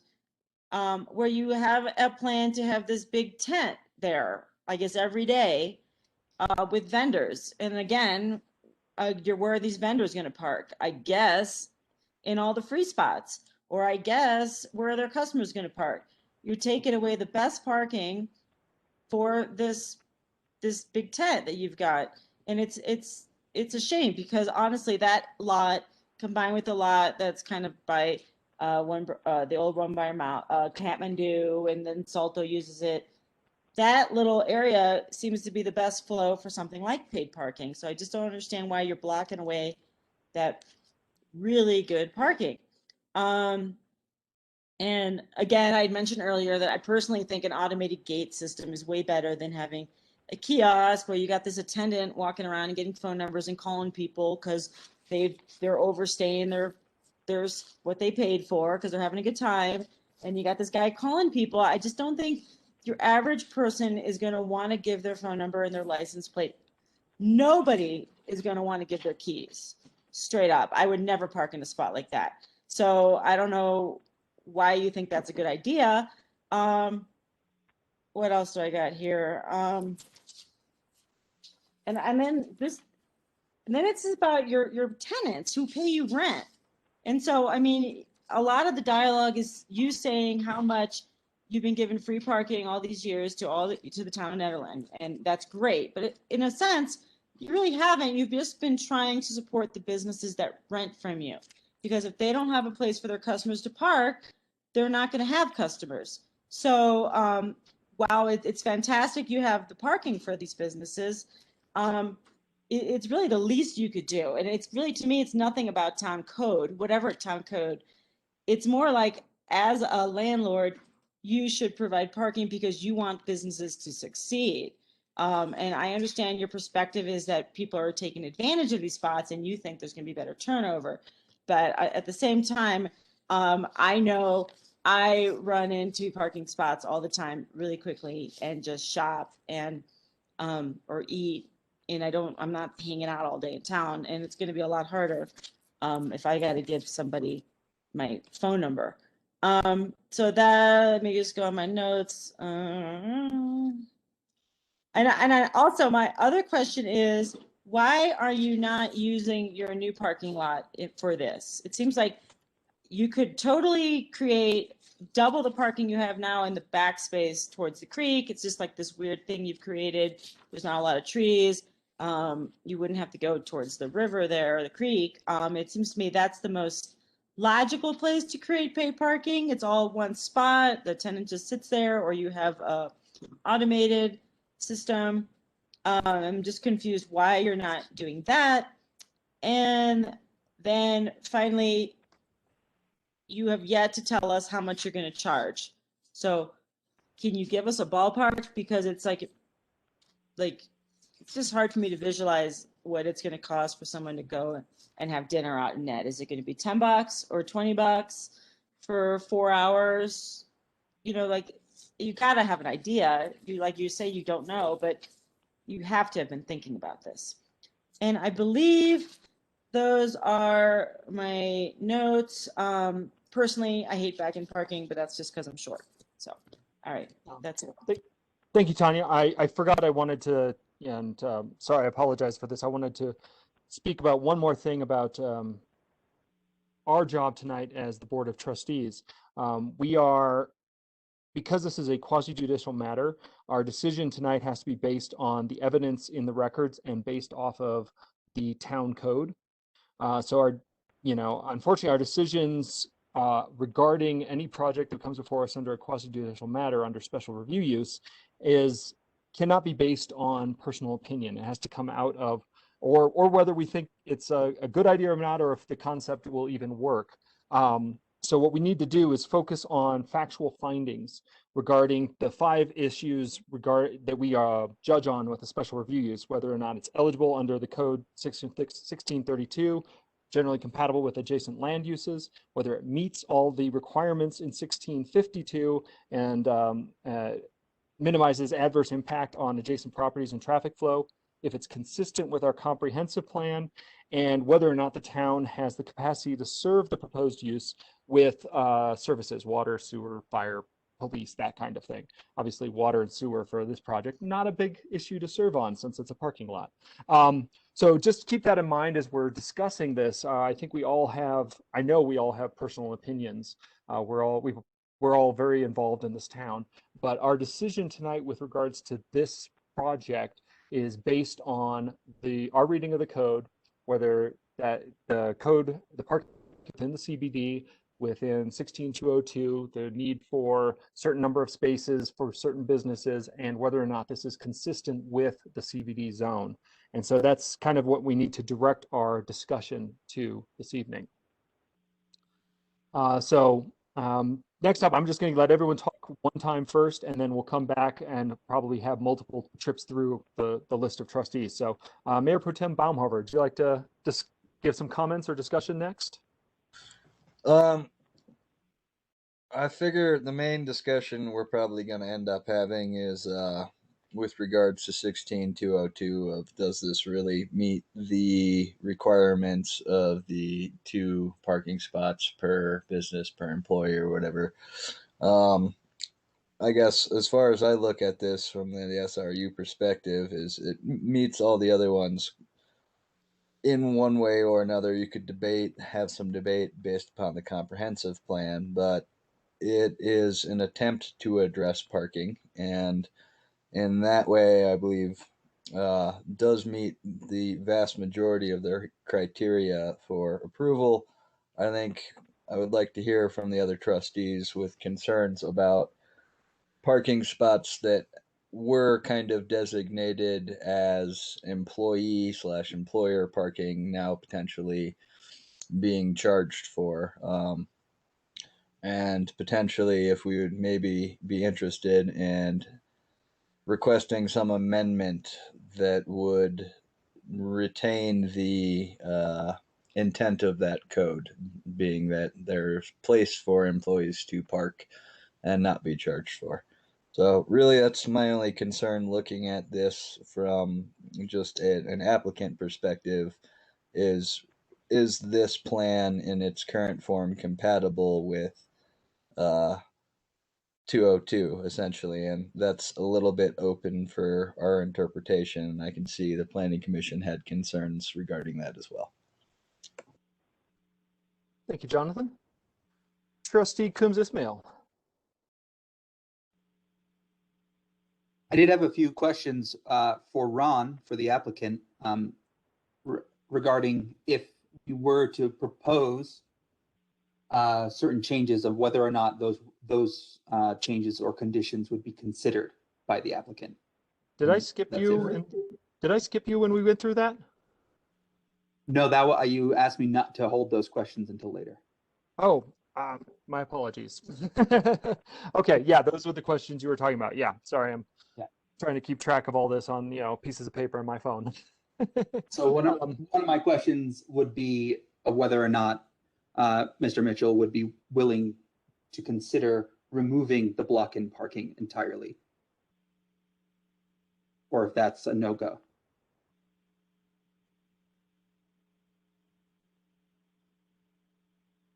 And I don't know if he's still here. Ron, you're on mute if you're there. I'm here. There's a series of questions. Am I going to answer them individually as they're asked, or after you're all done? I was just hoping we would have a back and forth at this point. Is that right, Mayor? To some degree, we're supposed to limit our questions at this point for the applicant, but you do have some clear. I think let's have some discussion, and then we can potentially open up bring together a series of questions regarding, because I think you may not be the only one looking for a possible conditions. So maybe what we'll have is a discussion amongst the Board of Trustees to collate a potential list of conditions we might be looking at, and then broach those together as a single question for Mr. Mitchell instead of going back and forth. So I'll just voice those now. Yeah, that would be great. What I wonder is whether or not we could eliminate the entire attendance system and just wait until the kiosks are installed. Whether or not we could consider removing the block-in parking entirely from the proposal. In particular, I think this is probably possible whether we could consider moving the bike racks. I don't think the bike racks are optimally placed for people who would be traveling by bike.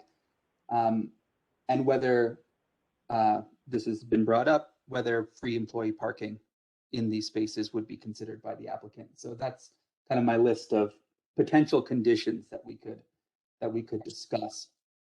To address what Mayor Pro Tem Baumhofer said, I'm personally less concerned about 16202.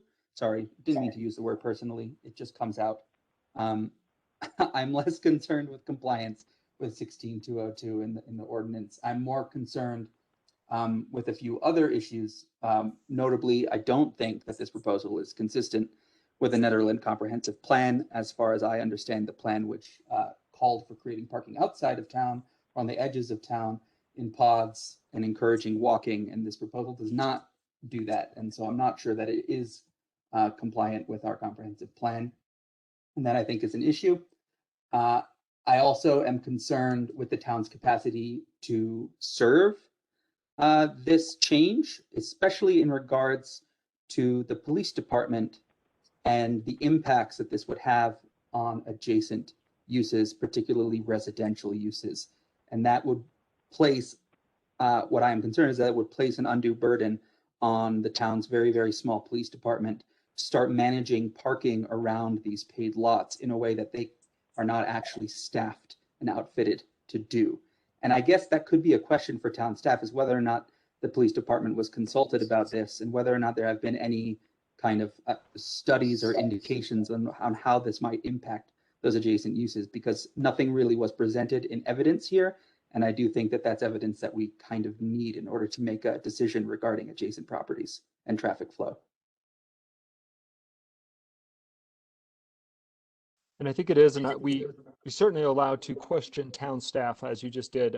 So I don't know, Miranda, if you know this, or if since Trustee I can answer that. This is Karen. Here we go. Yeah, so yes, the police were one of the internal departments that was asked to weigh in on this. And when asked about overflow parking in the residential area, they basically stated that this happens all the time. Busy days in the summer, busy weekends in the fall. This is something that they do. And as Miranda stated in the presentation, it'll be treated the same as it's always been treated. So if there's areas that are clearly marked for no parking except for residential, then they will have to, either educate the people who are parking there if they're there. They might have to give them tickets. It would just be treated the same. And when they were asked about would this increase their workload, they really didn't seem to have a concern about that. But Miranda, am I right? Or am I forgetting something? Well, and Marshall Johns is on, so I don't know if he wants to weigh in. Perfect.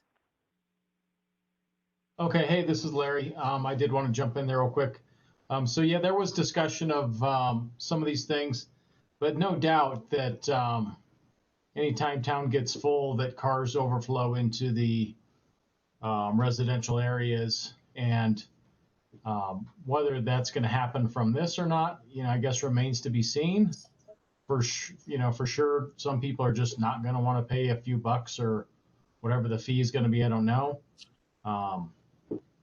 But one of our issues that we do have in town is managing the parking in the public roadways, because generally we're not signed for no parking here or resident parking or parking this side of the street or whatever. We're pretty free and open as much as we can be without allowing people to block the roadway and stuff like that. So yeah, parking is going to be a problem this summer, and I think it's only ever going to continue to be a problem. And it's something that definitely needs to be addressed, whether it's fallout from this or anything else. So hopefully that kind of helps answer that question a little bit. Yeah, thank you, Marshall Johns. I don't, of course, do not expect you or the police department, or even really town staff for that matter, to be able to predict how this is going to affect public street parking, which is going to remain free. But I also think that brings up a real concern, especially on the 0.5 there on SRU criteria, of whether or not we actually do have the capacity to deal with the potential parking issues that arise. I did want to make just a very brief comment about this Shoup article as well, just because, like Julian, I agree that it does not actually address this situation, and it's specifically mostly addressing street parking and parking districts, which would be funds that would go back to the town or the city in question. And that's kind of a completely different argument to make rather than the one that's being made here, which is for private off-street parking being paid for parking and the public street parking being free, which is almost the inverse of what Shoup argues. And in the greater context of his work, I came to him because I know that he's a Georgist economist. And in the 700-page tome that he wrote about this, it really relies on some Georgist principles of economic taxation on land value, primarily for landholders, of which this parking project actually is relevant to. And that is not being implemented along with the parking policies for paid parking. So I'm not sure that it's actually a relevant article or evidence for this particular conversation. That's all I really have to say on that. Thank you, Eric. Trustee Danforth? Oh, sorry, I did have one more thing, I'm sorry. Regarding the SRU agreement, I am concerned with the notion that 20% could be changed. And I'm also concerned with the fact that it does not specifically state that parking structures cannot be built without approval. It does state that paving cannot be done without approval. But I know that because parking structures are always a potential way to increase parking, that parking structures could potentially be built that increase parking by only 20% and therefore would only need town staff approval and not board approval. So I just think that if there are changes made to this plan, it should simply be brought back before the Planning Commission, and there should be no 20% stipulation in there. Thank you, Eric. Trustee Danforth? Yes, thank you. I think, for me, thinking about like what Jonathan said, following the code is, mostly what I'm focusing on is does this plan meet the spirit of the parking code that we've already laid out? And are we minimizing any adverse impacts on neighboring properties, and some of those being town properties? And I think with the parking code, that we want to provide parking spaces for employees, because if they're going to show up for their shift, they're not going to be in one of those paid spots, and they're going to end up taking up a town spot. So, theoretically, they're producing wear and tear and taking up resources from town that's paid for by taxpayers, for tourists, and for residents to use. So I don't like the fact that employees of businesses that are paying rent to this landowner, to Ron, would be taking up town resources during their shifts. So I think the spirit of the code was to provide at least parking for employees, and so that they wouldn't be taking up town resources. I feel like that would be an adverse effect on town properties in that sense. I have no problem with somebody charging for parking on properties that they own. I think that that's an activity that is allowed, and Ron can go ahead and do that. But I do think it's a problem, for employees. And if this was a lot that was down the street and wasn't, spoken for with these other businesses, this would be really straightforward to me. But that's kind of my main concern. And then I think since we've never seen something of this size, with parking, that I don't know if it'd be possible to have a review after like a year or 2 years, just to see if we've been able to, or if we're experiencing adverse impacts that we couldn't foresee. I'm afraid that a couple of years down the road, we find out that this is just awful for town and residents, and everybody's unhappy. What can we do?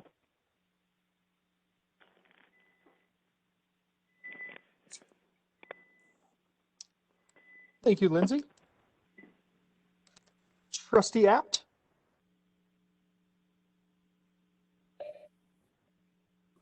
Yes, I think I agree with some of the other comments that are made, in particular Jonathan and Lindsay's, where I can see, given the town code, that this proposal is compatible with perhaps one exception, which is would there be adverse impacts on adjacent properties and how you would define that. I guess my concern overall is that it begs the question of what are we going to do about parking in general in Nederland. You know, it seems like weekends we have a problem, and I think Ron's intentions are honorable. He's trying to address our parking issues. But at the same time, I think there's a chance for a lot of unintended consequences that we just don't know. I think unless we have some plan for what would be free places to park with guaranteeing they turn over in some respect, that's an issue. And it seems like the problem we have is really people who don't turn over quickly. And perhaps I think there's been a speculation that a lot of those people are in fact employees. They come, they work all day, need a place to park. They take a parking place at a tourist attack. I don't know if the real solution isn't to work more closely with employees to try to get them to park over by the Presbyterian Church and provide them with incentives to do that, or provide them with incentives to park in Ron Mitchell's lot that's across from Snyder's Garage. So I think there's a lot of issues, a lot of questions rather, we don't have answers to. And I don't know what the unintended consequences are going to be. So it begs a larger question about our parking in general, our parking policies in general, let alone this particular issue in particular. So from a code standpoint, I only really see one potentially problematic issue, which is the potential negative impact on adjacent properties. Thank you, Alan. Trustee Taylor? This is a very interesting case, and I'm going to restrict myself entirely, as required, to the evidence presented. I would have liked to have presented some information, essays, some studies by Daniel Kahneman, but I didn't have time to do that. So the only evidence we have regarding whether this is going to be a good idea or a bad idea for the town is from Professor Shoup. And Professor Shoup provides no information that is actually about a town that is like Nederland. And so we have very little to go on other than best guesses. Yet, we cannot make this decision based upon opinion only. We have to stick to the evidence. And there is no evidence here, not one way or the other. My suspicions are not admissible here. And I can't even, for this decision, refer back to the studies I've already made on the issues of changes to the availability of a free product, even though there's a lot of studies on that topic. It is possible, and I think Shoup implies this, but does not prove it, and so I cannot make a decision based upon it, that we will have fewer people coming to Nederland once we institute paid parking. And also, the people who do come will result in more difficulties and traffic flow. We can certainly consider traffic flow as one of the SRU criteria, but it's only my opinion. We have no good evidence one way or the other regarding what this will do to traffic flow. I've looked at 16202. It certainly looks like the intent was that the parking spaces should be freely available, but it's not absolutely clear. It is a gray area. We have a problem with that section of the zoning code wherein we now realize it would have been really nice to have a couple of paragraphs on how we want to deal with paid parking in Nederland. We don't have those paragraphs, so to some degree, we're winging it. My tendency in a case like this is to come down on the side of the property owner. It's his property. He can do what he wants with it as long as we don't have evidence it's going to do damage to the town. And we cannot make a decision based upon something for which we do not have evidence. Jennifer, correct me on this if I'm wrong. What that means is the decision is shooting in the dark. But on the plus side, this is a closed loop system. If the applicant's decision to charge for parking such that the employees of the businesses to whom the applicant rents space cannot find places to park and therefore are harder to come by, the applicant himself will see that feedback. That is my only hope here, based upon the restrictions upon the way we can make this decision. So, my feeling is it's a 3-year plan. We got 3 years to see if the applicant feels that it is working for him. If it damages Nederland and Nederland businesses, those businesses will damage the applicant himself directly. And therefore, to some degree, the applicant is sharing this risk with Nederland. I'm afraid that's all I've got. And that's my best hope is that the applicant will feel the sting first if this is a bad idea. That's my thought. Thank you very much. Thank you, Julian. Yeah, Julian said a lot of the things that I would like to say, but he said it far more eloquently than I will be able to this evening, because I have been looking at this as well from the standpoint of town code, and particularly the SRU criteria, which Miranda has left up on the screen. And based on that, the only great concern I have is with regards to the taking away staff parking spaces. Those that the parking code said is required and will now still be there, but in a paid rather than free source or free availability. And I have great concern that that just means that those employees will then go to the town's free parking, use those up, and thus drive, and maybe this is the intent, then drive more people to use the paid parking at the applicants so that he has greater turnover within his own lot and makes a profit there. But as Julian stated, our town code does not specify between free parking and paid parking. So I'm not sure that even that is enough to hang a judgment on this process, on this proposal, on which to hang a judgment of this proposal. So I come down on the side of thinking that this is a use. This is not, this is clearly a special review use under section 1632 and under regarding parking.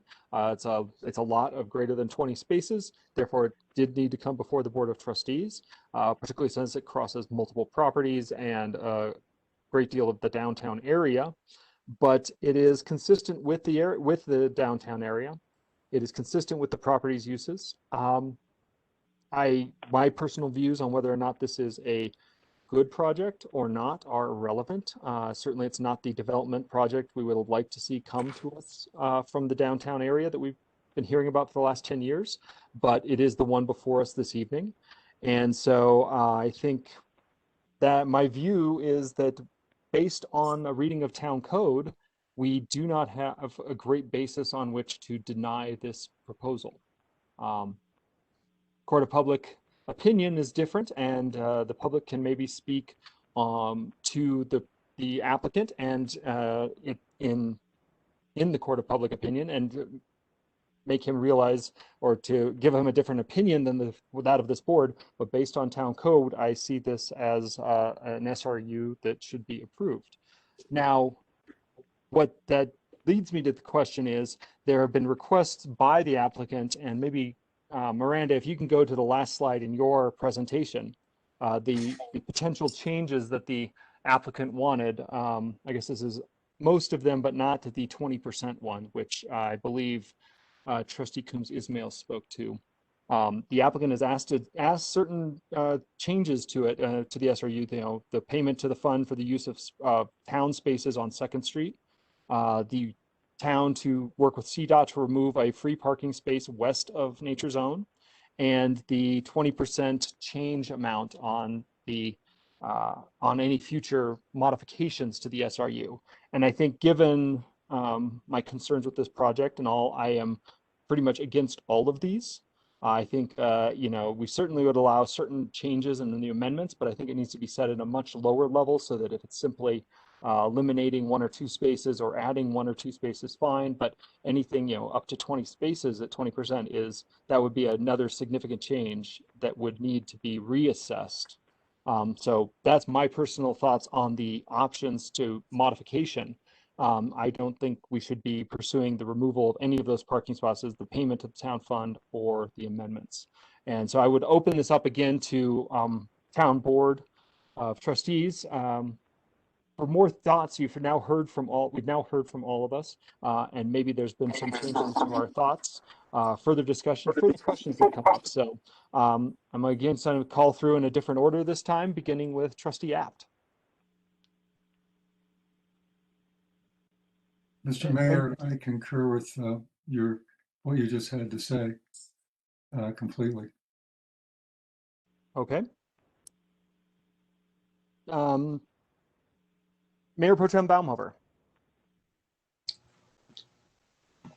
Yeah, I think between what yourself and Trustee Taylor have said, with regards to the questions before the board, I'm not really in favor of accepting payment into the commercial parking fund. So I'd just go with Planning Commission's recommendation there. I'm also not really interested in us directing CDOT to remove that parking space. While I do understand the concerns for safety from Mr. Mitchell and find that they are valid when coming out of there, I think that there are ways we could address that without losing any more parking. And yeah, I guess where I'm coming from is I see that per code this is a compatible, and I have no strong feelings that we have any reason to deny this application. So we'll see how this experiment in parking moves forward, and I'd guess I'd be looking for a motion after this round of comments. If I can just ask, what about the applicant's request about the 20% amendment clause? My feeling is when it comes to parking and something like this, that is a large experiment where you have a lot of things kind of in play, CDOT right-of-ways, that if town staff is comfortable working within that amendment, that I would be fully fine with our town staff working with Mr. Mitchell to make reasonable amendments to this SUR without having to come back to Planning Commission and the BOT. A full SRU process is quite arduous, requires a lot of town staff time as well as Planning Commission time. And when regards to this type of a project, there are a lot of unknowns. It is kind of experimental, and there are going to be a lot of things that are being learned via trial and error. And I believe that the intent of the SRU process as a planning commission and as a BOT is specifically to make sure that we are meeting code, not to act as an oversight committee. And I think it is in the purview of our town officers to act as that oversight and to make sure that the SRU is carried out.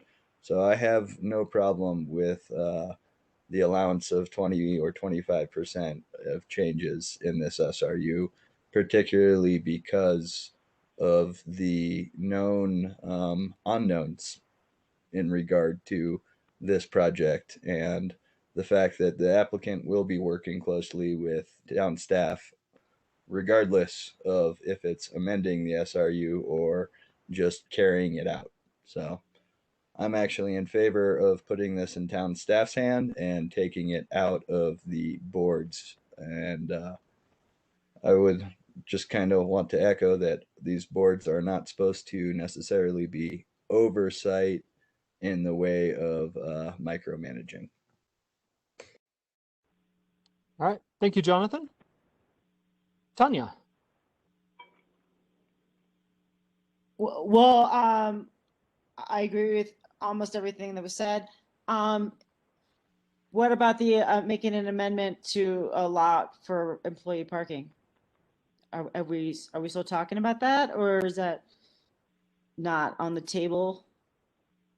That is certainly something we can broach as a discussion. I think those who have spoken are thus far are in, at least speaking for myself, I don't want to speak for the other two trustees, but from what I heard in terms of agreement was that our town code does not specifically state the necessity or the necessity to provide free parking for town employees. I think it's formed for a landowner or a landlord not to, but it is not specifically laid out in the town code from which we have to make our judgment. That was my viewpoint on that. Okay, so per code, there's no requirement for that.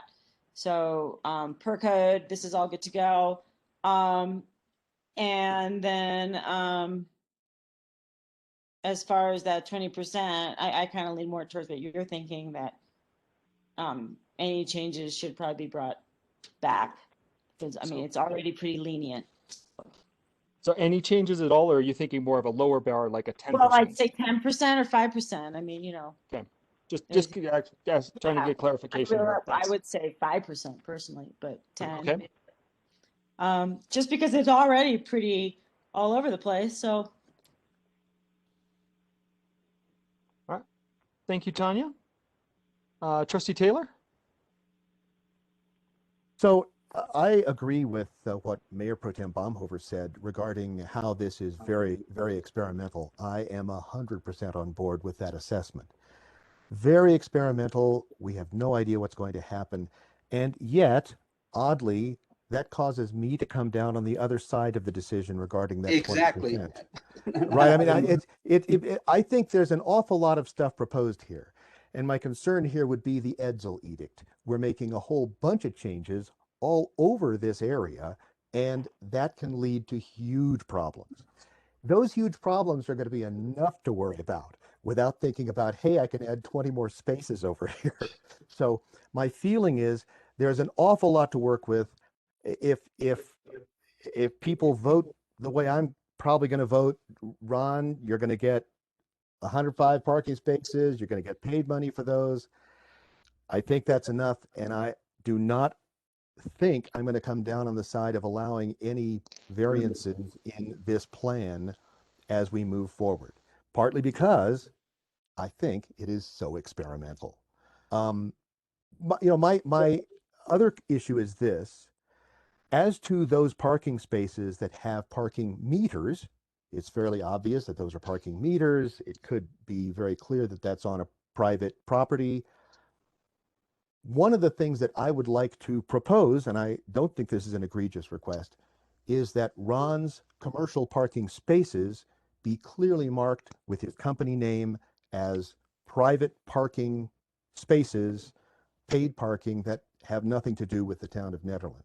I would at least like to require that I'm sure he was going to be marking these anyway, but I would like to make that clear, that it is obvious to people coming into Nederland that this is not a Nederland town parking lot, it is a private company's parking lot. So that's something that I would like to require on this. Thank you, Julian. Lindsay? Thank you. I agree with Mayor Larson and Trustee Baumhofer, or Mayor Pro Tem Baumhofer, and Trustee Taylor. I think per code that this is going to go forward.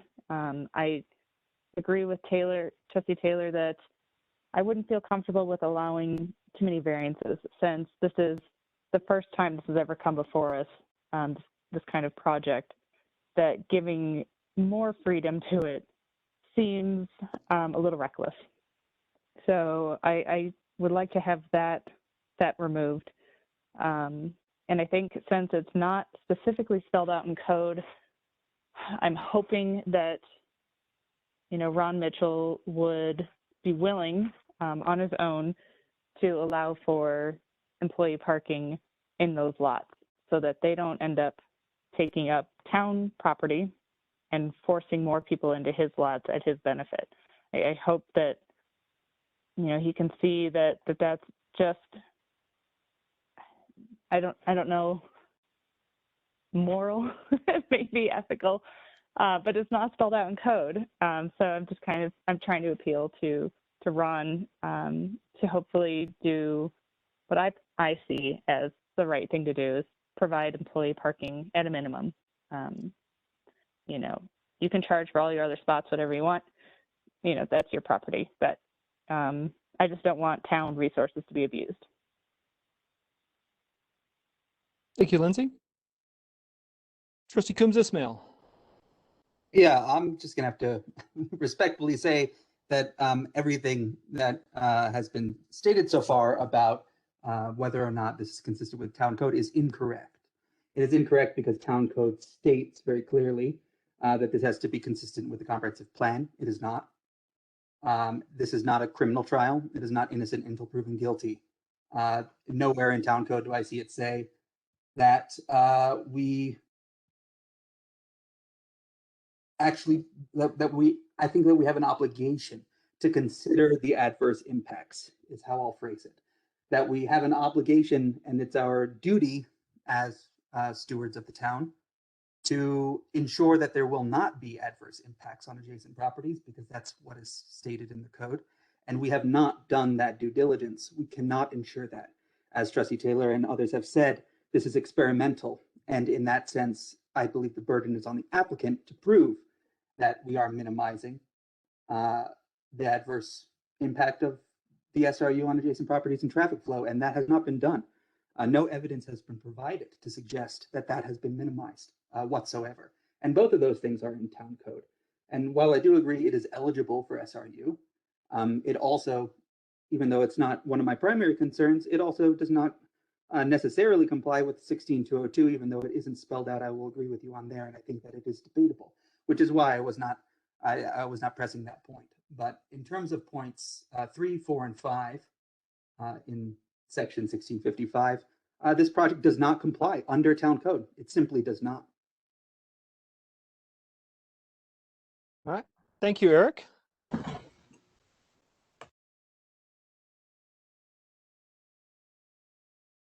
I'm looking at my notes here. So that's the pause and trying to figure out how we move forward, because we've had suggestions of everything from Trustee Coombs Ismail of denying this proposal through others suggesting we approve it with a number of conditions, ranging from reducing the number of the bar for SRU, or a new SRU based on modifications to the current one, as well as modifications to modifications to the SCR to require, such as I think it was Trustee Taylor mentioned, labeling the private lot as a private business and not town lot. So I would ask the town attorney at this point, how do we best move forward in terms of this? Do we address each of the requests of the applicant in terms of the modifications to the SRU, the 2nd Street, the CDOT question? Do we address those and have votes individually on those, or do we try and come up with a single motion, or does a trustee try to come up with a single motion that encompasses what we've heard from the discussion this evening? Mayor, my suggestion, there were the few requests for Mr. Mitchell that I heard that you summarized. I would suggest that you ask Mr. Mitchell what his opinion is related to those specific requests. Ask that first. Okay. Mr. Mitchell, Ron, are you still on? And what you've heard our discussion with regards to the 20%, the 2nd Street Commercial Fund, and also the request for CDOT to remove the spot. You've heard our discussion. What do you have thoughts and comments? Yeah, I understand the angst that everybody has. I just wanted the one spot removed because I passionately feel it's a huge safety issue. And I want to be on record as having noted it so that if there's a smash up there and somebody dies, I'm not responsible. So I'm quite willing to give up on that and with that comment. As far as the 20% thing, this was totally brought forward based on tearing down one of the three houses that are on Second Street. So that's, and it was kind of within the 19 spaces needed for a special review. That would just add more parking. It'd add a little reconfiguration. And I don't understand the great concern. That's about the only thing I could think of in terms of modification that I would be doing. I don't know if anybody had any other ideas. 10% isn't enough. So I don't know. I'm ambivalent on that too. I'm hoping to bring forward within the 3 years that I've got to do this, a proposal of total redevelopment, which would make this whole thing mute. 1 second, if you would, please.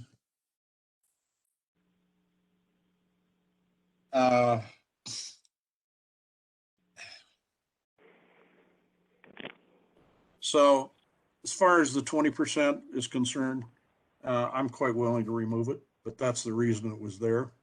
And then I think the last thing that was really a big concern, at least I heard stand out from you, was employees having to pay for parking. So this is what I'd be willing to do.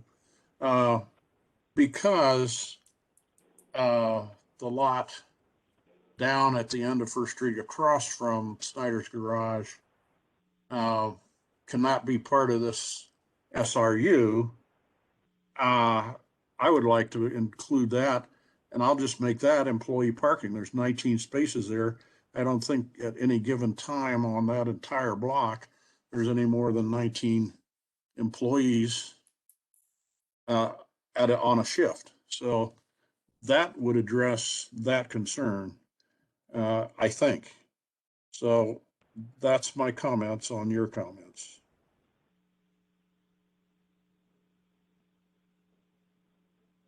Sorry, couldn't find the unmute. Thank you, Ron. I just want to clarify what you said regarding the lot across from Snyder's Garage. You said include it in this SRU. So are you saying expand the boundaries of this SRU to include all those spaces as well?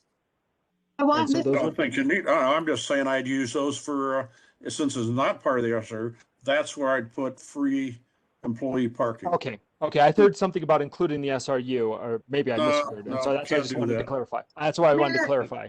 Mayor Larson, it's Miranda. I just want to offer, because Trustee Corwin brought this up, 100 East First Street, which is that lot, cannot be a part of the agreement and have paid parking because it's in high density residential. Right. So I believe the applicant is saying that those would be free spots for the employees.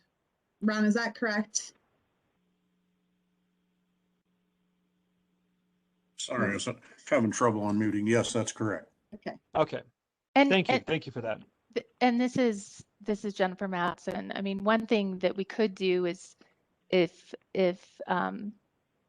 this is a direction that the Board of Trustees wants to go and Mr. Mitchell was agreeable to it, we could put that in as a part of the special review use agreement. Right. So it would be one of the conditions we could apply as you know, stating, or how would we say that is the spots at 100 East First Street would be designated as employee parking for the businesses within, sorry, Ron, I forgot the name of your development company. The properties owned by your company. NCBDR, Netherland Central Business District Redevelopment. Oh, okay, yes, that one. So we could put that as a clause, okay, or as a condition. Ron, I had one further question for you. Thank you for putting up with this. it was also brought up the question about what kind of labeling you might have for your parking lot and the designation of a private parking lot versus someone who might interpret it as a town lot. I'm assuming you're going to have signage and markings, right? Yes, and I'd be glad to put a statement on it, a private property lot or whatever Julian Taylor wants me to put on it, I'll put on the sign as long as it's not more than, 6 or 8 words. Don't ask me to write the sign. Hey, You don't know what I'm going to do. Well, but Jillian, if you wrote it, we know it'd have multiple references cited, properly footnoted, and if there are any concerns, I'll be more than happy to suggest wording, but I'm certain that Ron already has a logo for his company and can easily just have his company logo. This is the company, here's the lot. I would also note that if we put in the contract that the gravel lot at 100 East First Street is for employee parking, I think the only way that makes sense is if we also label certain specific spaces as employee parking. I think that would be important in order to protect those spots during heavy days. My only concern with that is I don't think we currently label any spots as designated for staff or for employee parking in the First Street area. I know. It's kind of like, I see what you're saying, but yeah. Yeah, it doesn't really count if we're just saying it's still first come, first serve, but that's kind of employee parking. Mm-hmm. So if that's going to be employee parking, let's pick some appropriate spot on the bell curve and designate that many slots as employee parking. Maybe employee parking during certain hours or something like that. But I think it would make no sense to put that into the contract unless those spots were designated as employee parking.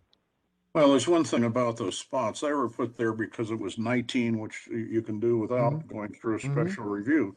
If we're going through the special review, I'd like to add a few spots because there's plenty of space to add it. Now, and if I can have the floor for just a minute, the parking study that was done several years ago took a look at that site, and it came up with a recommendation of 159 spaces. Well, I put the retention pond there for future development, so that's out at this point and always will be. But I can add easily more spaces there, and I would like to for employee parking, and I'd like to take it up to 28 or 30 from 19. That's 10 more cars. But that would be an additional SRU. That is not part of our discussion this evening. Okay. That does make it complicated in a way, but it leaves us on a positive note in that this could be a second review. It'd be a fairly quick review, but we could designate the employee parking just as soon as it's needed, just as soon as the paid lots become active. And then at some later time, we could move those signs closer together as we increase the density on that gravel lot. But that would, you're right, would be a separate review. Separate, yeah. So, so thank you, Ron, for clarifying and answering the questions. I just want to take a quick crack here at summarizing kind of what I'm hearing from yourself, Ron, and from the Board of Trustees, and that is, it looks that the majority of the board is in favor of approval of this SRU, with the additional constraints or conditions of designating spots within 100 East First Street as employee parking, and labeling the lots within this SRU as a private parking lot under Ron's company's control. And as part of that, not approving any of the conditions that were requested by the applicant, the Second Street, CDOT, et cetera. Is that how other people have heard this? Are my notes flawed, or is the COVID vaccine that has now given me the chills kicking in and causing brain fog? Those chills are going to get worse. I hear that, yes. This is Trustee Taylor. I believe you have summarized it correctly. And I would like to request, and I'm asking, of course, for input from Jennifer, I would like to request that we vote on each of the issues that were requested by the applicant and then submit amendments as a part of this. You'd like to have on record votes for the payment under the commercial parking fund. Yeah, I'd like to have PDOT. little audit trail on those specific things. I think the vote would go pretty quickly, and I would suggest that. Is there any concern, Jennifer, with having those multiple votes within a public hearing? No, no concern. Okay. It's Miranda. Can I ask a quick question, Mayor Larson? When you're saying the conditions and you're also that the applicant proposed, you're including the 20% SRU Yes. amendment. Okay. Right. And that's what I think what Trustee Taylor was just getting at was having a auditable trail on what on those conditions. And then we would then have open it up for amendments to the SRU regarding the private labeling, the 101st East First Street as employee parking, et cetera. And then we could hold a vote on the SRU with those amended conditions. Perfect. Thanks. Other trustees, before we start looking at motions and looking at a vote on beginning with those 3 requests from the applicant, any other thoughts, comments?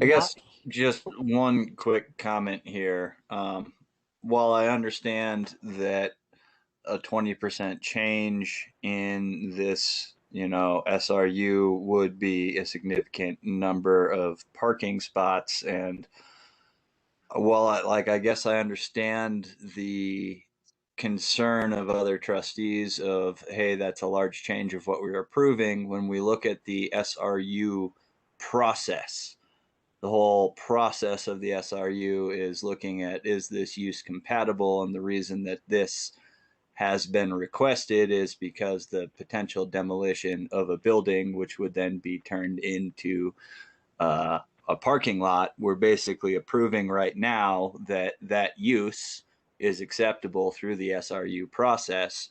But we're saying, should more space become available, we have to go through this whole process to reaffirm that that use is acceptable. So that would be where my logic is coming from, of just let town staff handle that 20% change should that building be demolished, because the request is specifically attached to a potential, and we are already approving, should we approve this tonight, that this use matches the requirement. So why would we require him to go through another SRU process for another 20 spots? The number of spots doesn't really change the fact that under code, we are approving it meets the requirement. So that's just my logic there before we go into a vote on that. Why waste the town staff time? I just have a question, Jonathan. What building are we talking about? Ron specified it was one of those small residential buildings. I saw that. Okay, so one of those houses that haven't been upkept in 30, Correct. 40 So years. I think what he's saying is, should I sense. demolish that and want to make it parking, can I just throw it into this parking? And I'm not understanding necessarily the concerns of the rest of the board. Once it's a parking spot, it's a parking spot. And should he want to redevelop it, well, then it's going to fall. He's taking away a few. I thought you guys were for affordable housing. Yeah, I don't know. They're his buildings. He can choose to do what he wants. Our job is to look at the code and what the code is, not to dictate what happens. So I'm simply saying, based upon this SRU, we're approving parking. We're approving the concept here. We're saying it meets the code.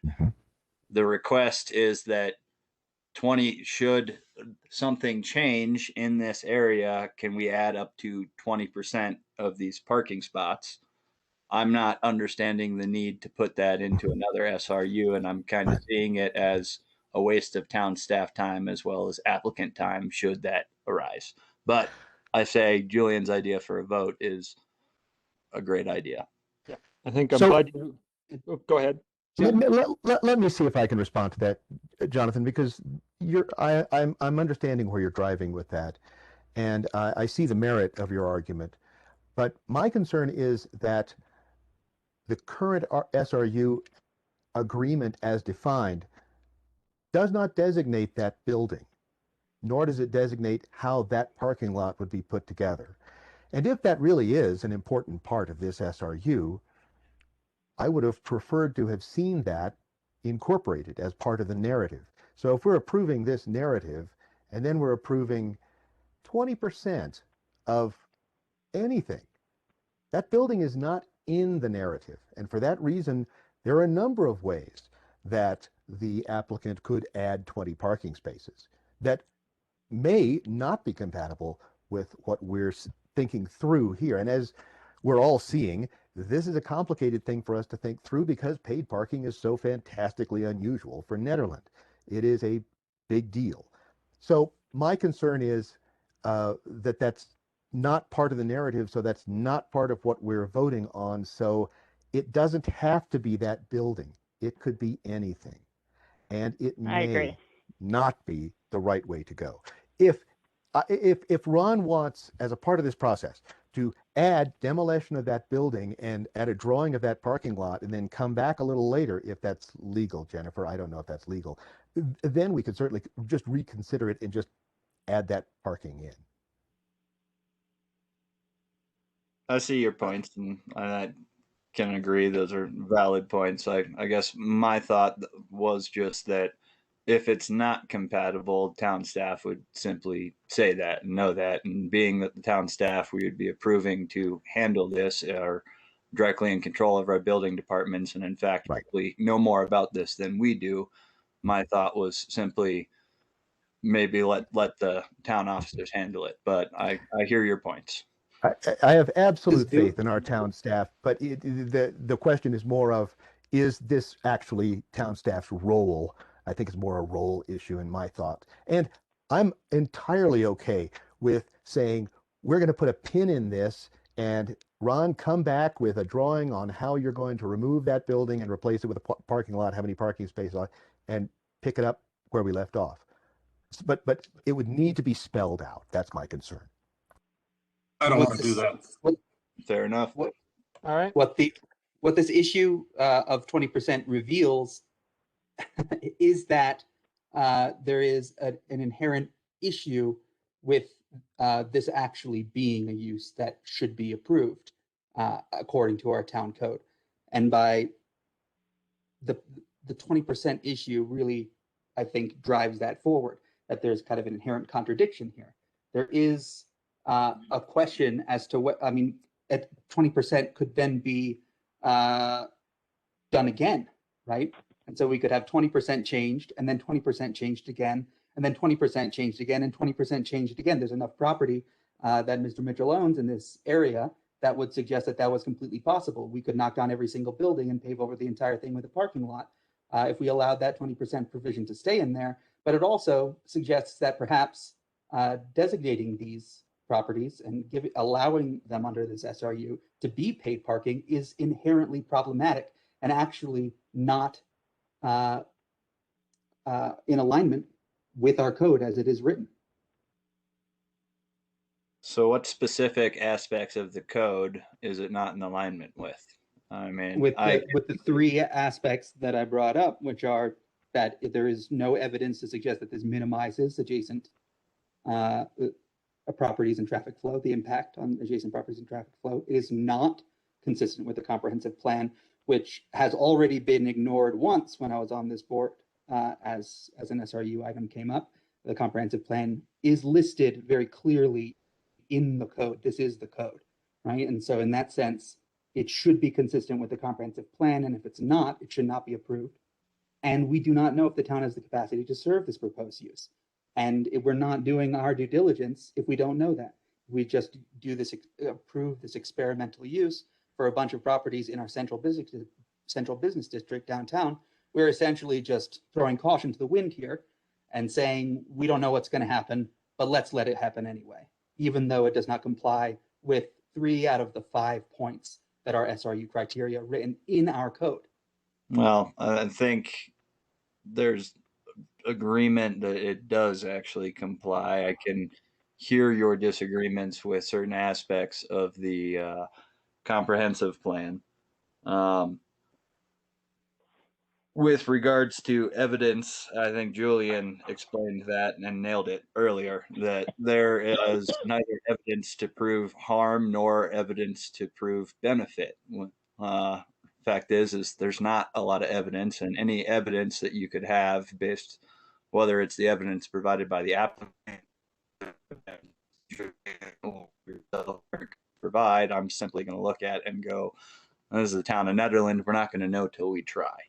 I think what we're discussing more here is in terms of a landowner's right by use in terms of code and their ability and their prerogative to take those actions. As this board currently in our role, while we might have concerns, I would need you to be very specific about what sections, what articles in the comprehensive plan this stands against, because I believe that our comprehensive plan, just as well as our Vision 2020, is quite open to interpretation, and that's the beauty of it. We were talking about Vision 2030 and this idea that it needs to be more general so that folks of differing points of view can add their expertise and bring in their perspective in a way that is beneficial.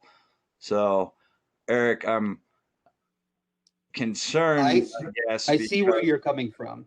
Mm-hmm. I do see where you're coming from, and I think that you make completely legitimate arguments. And yes, the comprehensive plan is open to interpretation.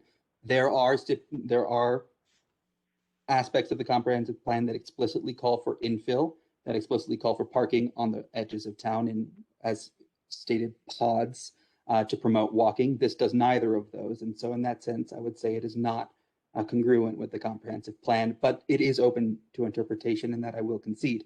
And your interpretation of it could be different than mine. My trouble here is that I believe, in terms of this question of private property rights, is that there are many uses by right that Mr. Mitchell has with these properties. There are many ways that he can use them without even asking us. Tons of ways. He has chosen this way as an SRU process. That is part of the deal of your private property being guaranteed by the government.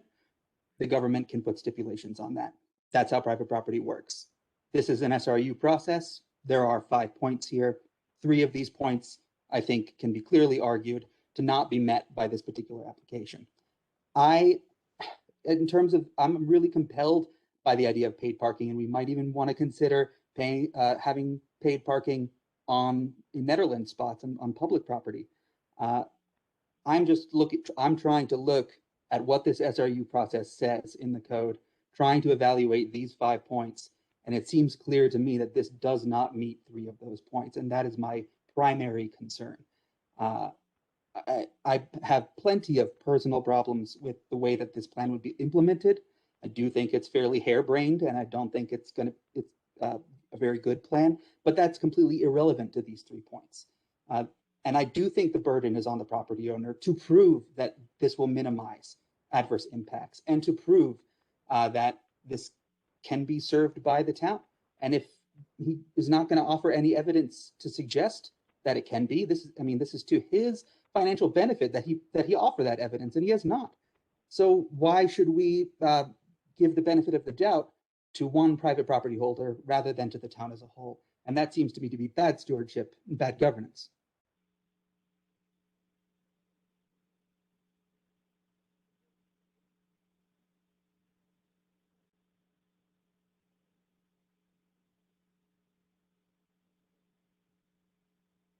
Thank you, guys. I'm going to jump the gun here just a little bit because clearly we're still in the middle of discussion. I don't want to interrupt later. Do I have a motion to extend the meeting to 10:30? Motion to extend meeting to 10:30. Thank you, Trustee Taylor. Can we take a 5-minute break? That even sounds like a better idea. So let's take a 5-minute break, come back at 10:50. But we have a motion on the table. I'm sorry. We will have a 5-minute break after this, but let's get the meeting extended and then we'll take a 5-minute break. I have a motion from Trustee Taylor. Do I have a second? Second. Trustee Coombs Ismail, second. Miranda? Trustee Coombs Ismail, Yes. Trustee Taylor, Yes. Trustee Apt, Yes. Trustee Danforth, Yes. Mayor Pro Tem Baumhover, Yes. Trustee Corvallin, Yeah. Mayor Larson. Yes. And as Mr. Mitchell said, let's take a 5-minute break here to refill our water bottles and be back here at 9:50.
By my phone, it is now 9:50. I want to confirm, Ron, Mr. Mitchell, are you back with us? Yes, I am. Okay, very good. I didn't want to get started without you.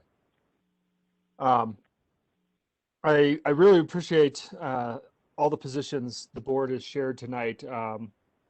Particularly the discussion we just had between Trustee Coombs Ismail and Mayor Pro Tem Baumhofer. I think it really makes it clear why we are asked to judge on these things, where there is interpretation, and we can all look at the same documents and see differing views and understand one another's views. But I think it makes it clear why we get the big bucks to run the Board of Trustees and to make these decisions on behalf of the residents.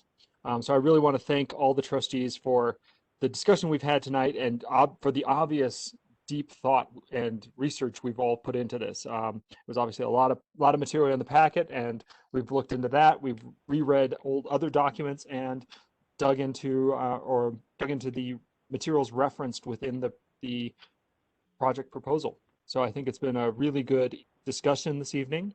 And I think where we left off was we were looking at the idea of voting on record regarding the three proposals or three requests for modifications from the applicant: the 20% amendment level, the payment to a town commercial parking fund for the parking spaces on 2nd Street, and the request to the town to work with CDOT on the removal of the one spot west of Nature's Own Imagination. Do we want to take a vote on that? I'm asking this to the Board of Trustees. Are we ready to take a vote on those three items now, or is there further discussion we'd like to have prior to that? I'm ready. Mayor Larson, I do have a question in that there is a document that I'm not seeing in front of me right now that has these requests and also the other item about allowing for 20% change. I'm not seeing that 20% change listed here. And Miranda, do we have a page that has all of those on it? Because I thought we did. That would be helpful. Yes, we do. Okay, that would be wonderful. Give me a moment. I was just thinking, I'm very old and I can't remember stuff like this. So being able to see it is very helpful to me. Yeah. And by the way, Mayor, you made me laugh out loud. Big bucks. Let's see. Well, we could be laughing at this time of the night is a good thing. There's two, so it's in the kind of in the aim, but broken up a little bit. It's page 108 of 231. Miranda, I think if you could just page through as we go and just, display the first one, and we'll be able to vote on the individual issues from there, and then you may have to scroll a bit, but perfect. That would help me a lot. I can definitely do that. So which I guess question it becomes, which are you starting with? Let's go to page 108 of 231. Okay. Oh, I think you're looking at the old packet. So it might be the old packet. It's not going to be 108 in my Oh, was right. my problem. It's 5 from the end of your slides. Six from the end of your slide packet. The SRU Amendment Agreement.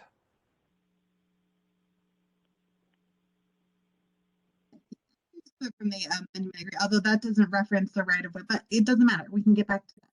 Yep. Okay. I'm almost there. All right.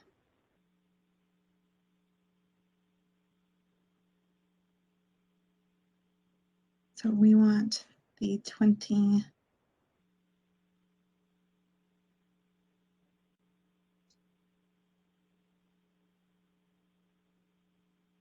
Here we go. Here's the 20% right here. If that's where you're starting. Yeah, I was looking at the PowerPoint slides that you presented that had it in bigger text. I can add this question into that PowerPoint really quick.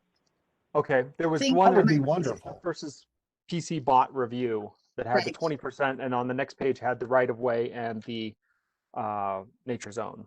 I see what you're saying. Yeah. But yeah, Miranda, just to add that would be very helpful, I Let me think. just do that really quick.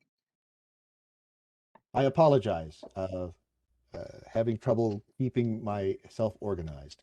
But also I was hoping to make sure that we don't miss one. So that was my key concern.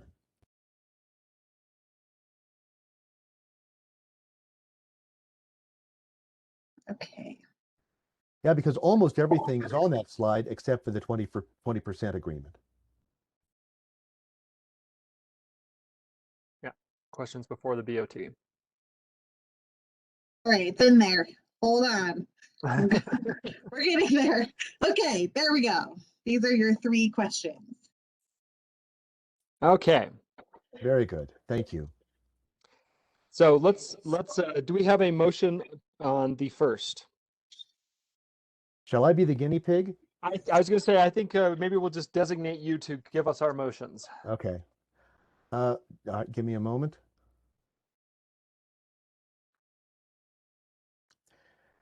I move that we vote on whether we will allow accepting payment into the commercial parking fund for use of the 7 spaces partially on town right-of-way. Do we have a second? Second. Can I clarify, the motion is that you move that you vote? I move that we allow recommending accepting payment into the commercial parking fund for use of the 7 spaces partially on town right-of-way. Is that better, Jennifer? Well, the way that I heard that is that you don't want to allow spaces. That's what the discussion had been. So we Yes. I'm going to vote no on that. Oh, I would suggest a motion that A negative statement? Motion to not allow payment into the commercial fund? yes. Okay. Could you help me a little with that, Jennifer? Why is the negative a better motion than the positive? I just think it's confusing when you're making a motion and then your intent is to vote no on it. I see. Okay. In software, a negative conditional is generally not preferred. But in this case, I understand what you're saying. Let me try again. I move that we reject. See, this is where it's hard. It's. You could make a motion to deny the applicant's proposal to pay into the commercial parking fund for the use of 7 spaces partially on the town right away. I move that we deny the applicant the option to pay into the commercial parking fund for use of the 7 spaces partially on town right of way. Do we have a second? Second. Trustee App seconds. Miranda? Trustee Taylor. Yes. Trustee Danforth. Yes. Trustee Apt. Yes. Trustee Coombs Ismail. Yes. Mayor Larson. Yes. Trustee Corvallin. Yes. Mayor Pro Tem Baumhofer. Yes. Motion passes unanimously. Trustee Taylor? I have to say, I find that actually more confusing, but all right, this is going to be another negative motion. I move that we not direct town to ask CDOT to remove the parking space in their right of way. Do we have a second?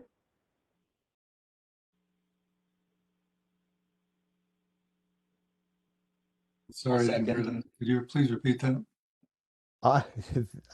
Terribly sorry. I'm finding this confusing myself. I move that we not direct town to ask CDOT to remove the parking space in their right of way.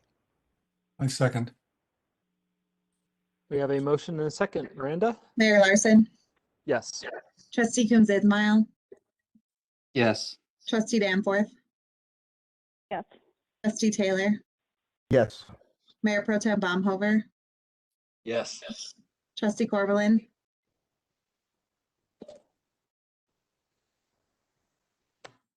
Trustee Corvallin, is that a yes? Yes. Okay. Trustee Apt, Yes. Motion passes. One more time, Trustee Taylor. Once more into the breach. I move that we not allow staff to be able to update the SRU agreement for any changes that amount to 20% or less change. Second. We have a motion and a second. Mayor Larson, Yes. Trustee Danforth,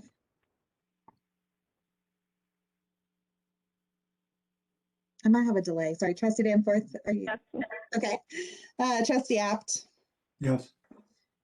Trustee Taylor, Yes. Mayor Pro Tem Baumhover, No. Trustee Corvallin, Yes. Trustee Coombs Ismail. Yes. Motion passes unanimously. Not unanimously. Oh, no, excuse me. Sorry, Mayor Pro Tem Baumhover. Motion passes with a vote of, motion passes.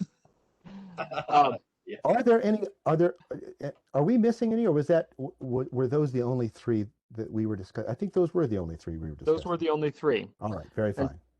so now what we would like to do is address what potential new conditions we would put onto this SRU that is before us this evening.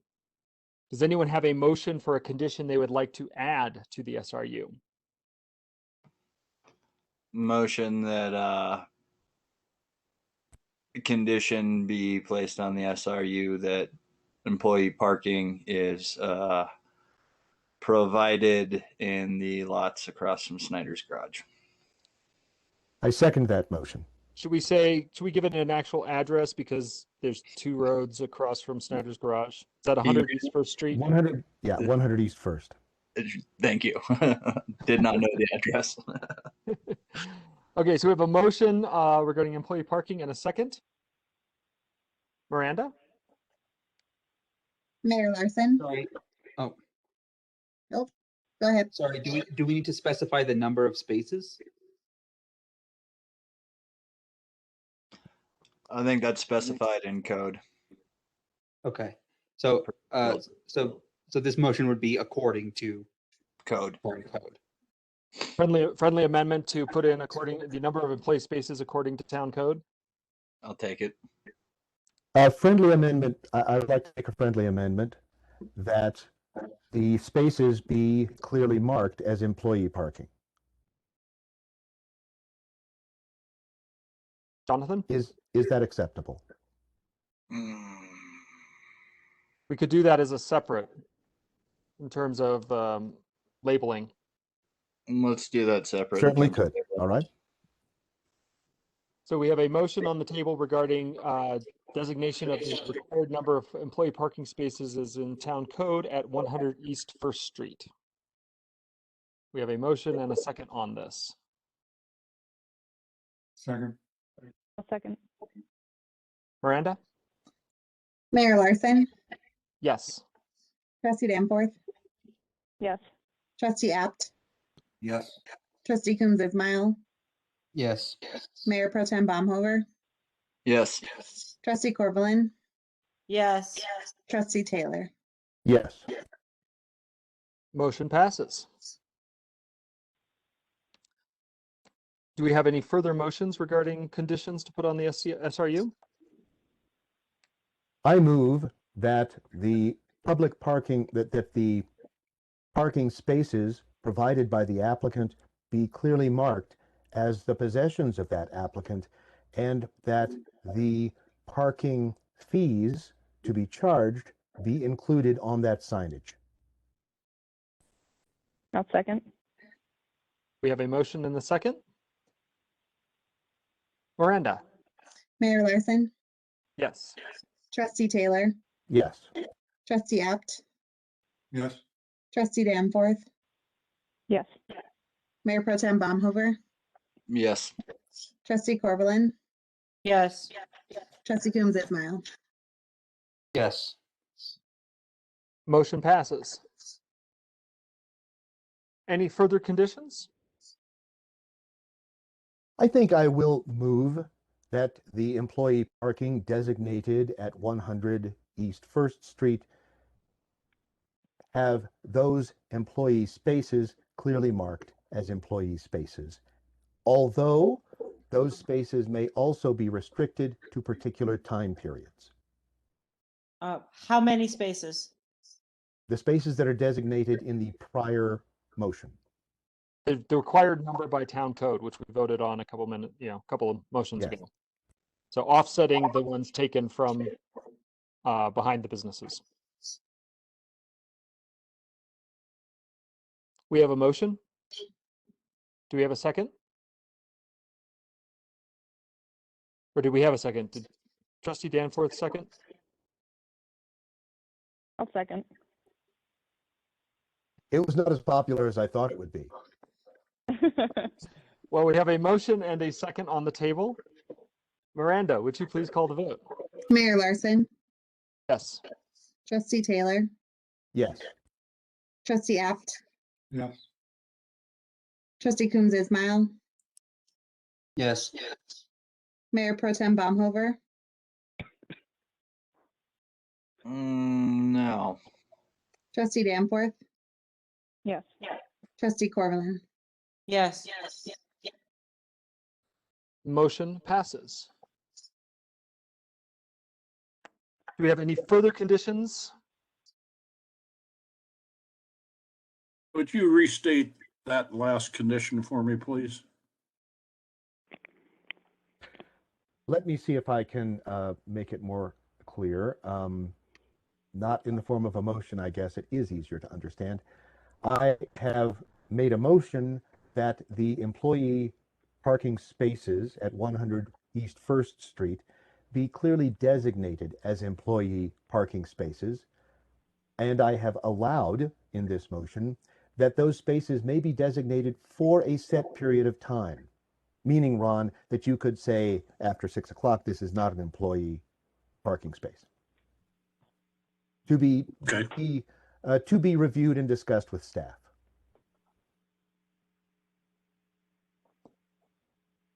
So we have currently the 3 conditions that have been approved by the Board of Trustees on the SRU before us. If we have further conditions we'd like to vote on, now would be the time. Otherwise, we could look for a motion to either approve the SRU before us with the 3 conditions that have passed, or to deny the SRU that is before us. Is Tanya? it in our jurisdiction? Can we eliminate the double parking? Is that or is that just not in our powers? No, You mean the I won't block accept parking? that. Well, you could.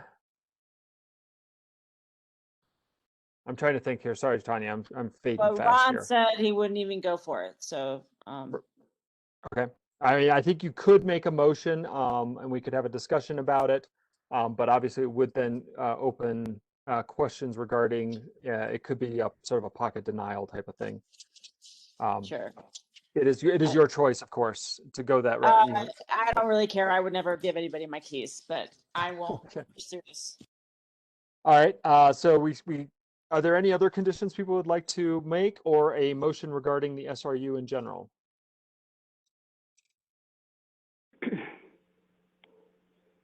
I move to approve the SRU before us.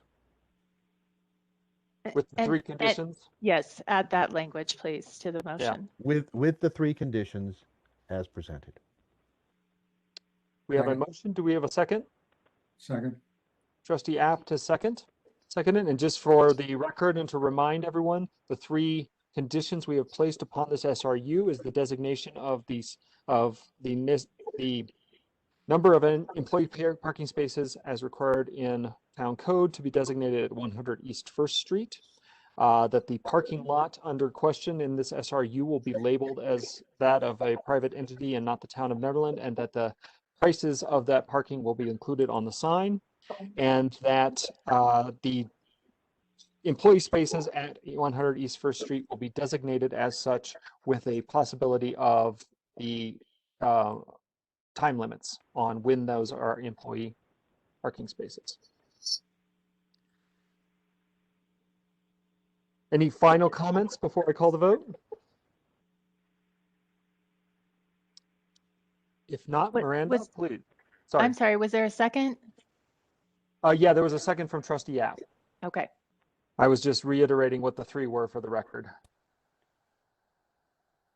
Miranda. Trustee Coombs Ismail, No. Trustee Taylor, Yes. Trustee Apt, Yes. Trustee Danforth, Yes. Mayor Pro Tem Baumhover, Yes. Trustee Corvallin, Yes. Mayor Larson. Yes. The SRU is approved. Thank you, Ron, for your patience with us this evening and also with the process. Best of luck. Thank you. I appreciate your time and your effort, and I thank you for your consideration. All right, moving ahead on the Town of Netherland agenda this evening, we have another, I'm scrolling here and I've lost it. We have an action item regarding, this is a discussion item to discuss, no, action item, I'm off by one. Action item to discuss the and process of the leadership transition as we are fighting into the last few months that we have our town administrator, Karen Garrity, with us. Working with town staff, Miranda, Karen, and I have, Karen and I put together a job announcement that includes a timeline that you can see in the packet that is fairly aggressive because as the board we have discussed in the past, we wanted to look at getting a applicant in place or a new town administrator in place prior to Karen's departure so there can be some overlap in training period. And what this means is that the job application that we're looking at will be going live tomorrow if approved tonight. And you can see in the packet, we have the jobs, the town administrator, zoning administrator position description, which is, I gotta say, kind of terrifying. The number of things we ask Karen to do and we ask her successor to do.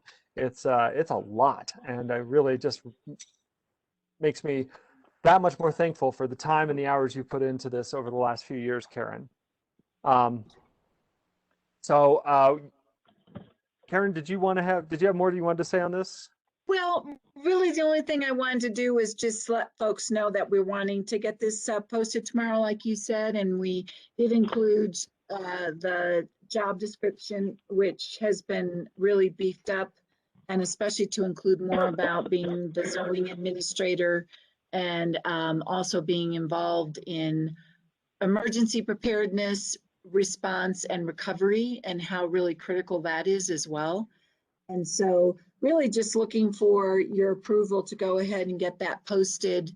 And I don't know, Mayor Larson, if you wanted to talk about the hiring committee that you would appoint who would assist us in reviewing the applications and conducting the interviews. That was going to be the next thing I brought up because you can see here, we proposed a hiring committee of 2 trustees, 2 staff members, 2 appointed officials, and 1 or more community members, since those are the people that the town administrator really interacts with closely. And this hiring committee would have the first crack at looking at the applicants and bring to an executive session of the BOT the recommended short list of applicants for consideration. And we then look at which of those we want to bring into an interview situation, which the entire board of trustees can participate in, as well as town staff and community. So this is really just sort of that first step to wade through however many applications we get would be the job of the committee. And I would certainly be looking tonight for any trustees who would be interested in volunteering to serve on that hiring committee and assess the applications we expect to get. So do we have any questions from the board?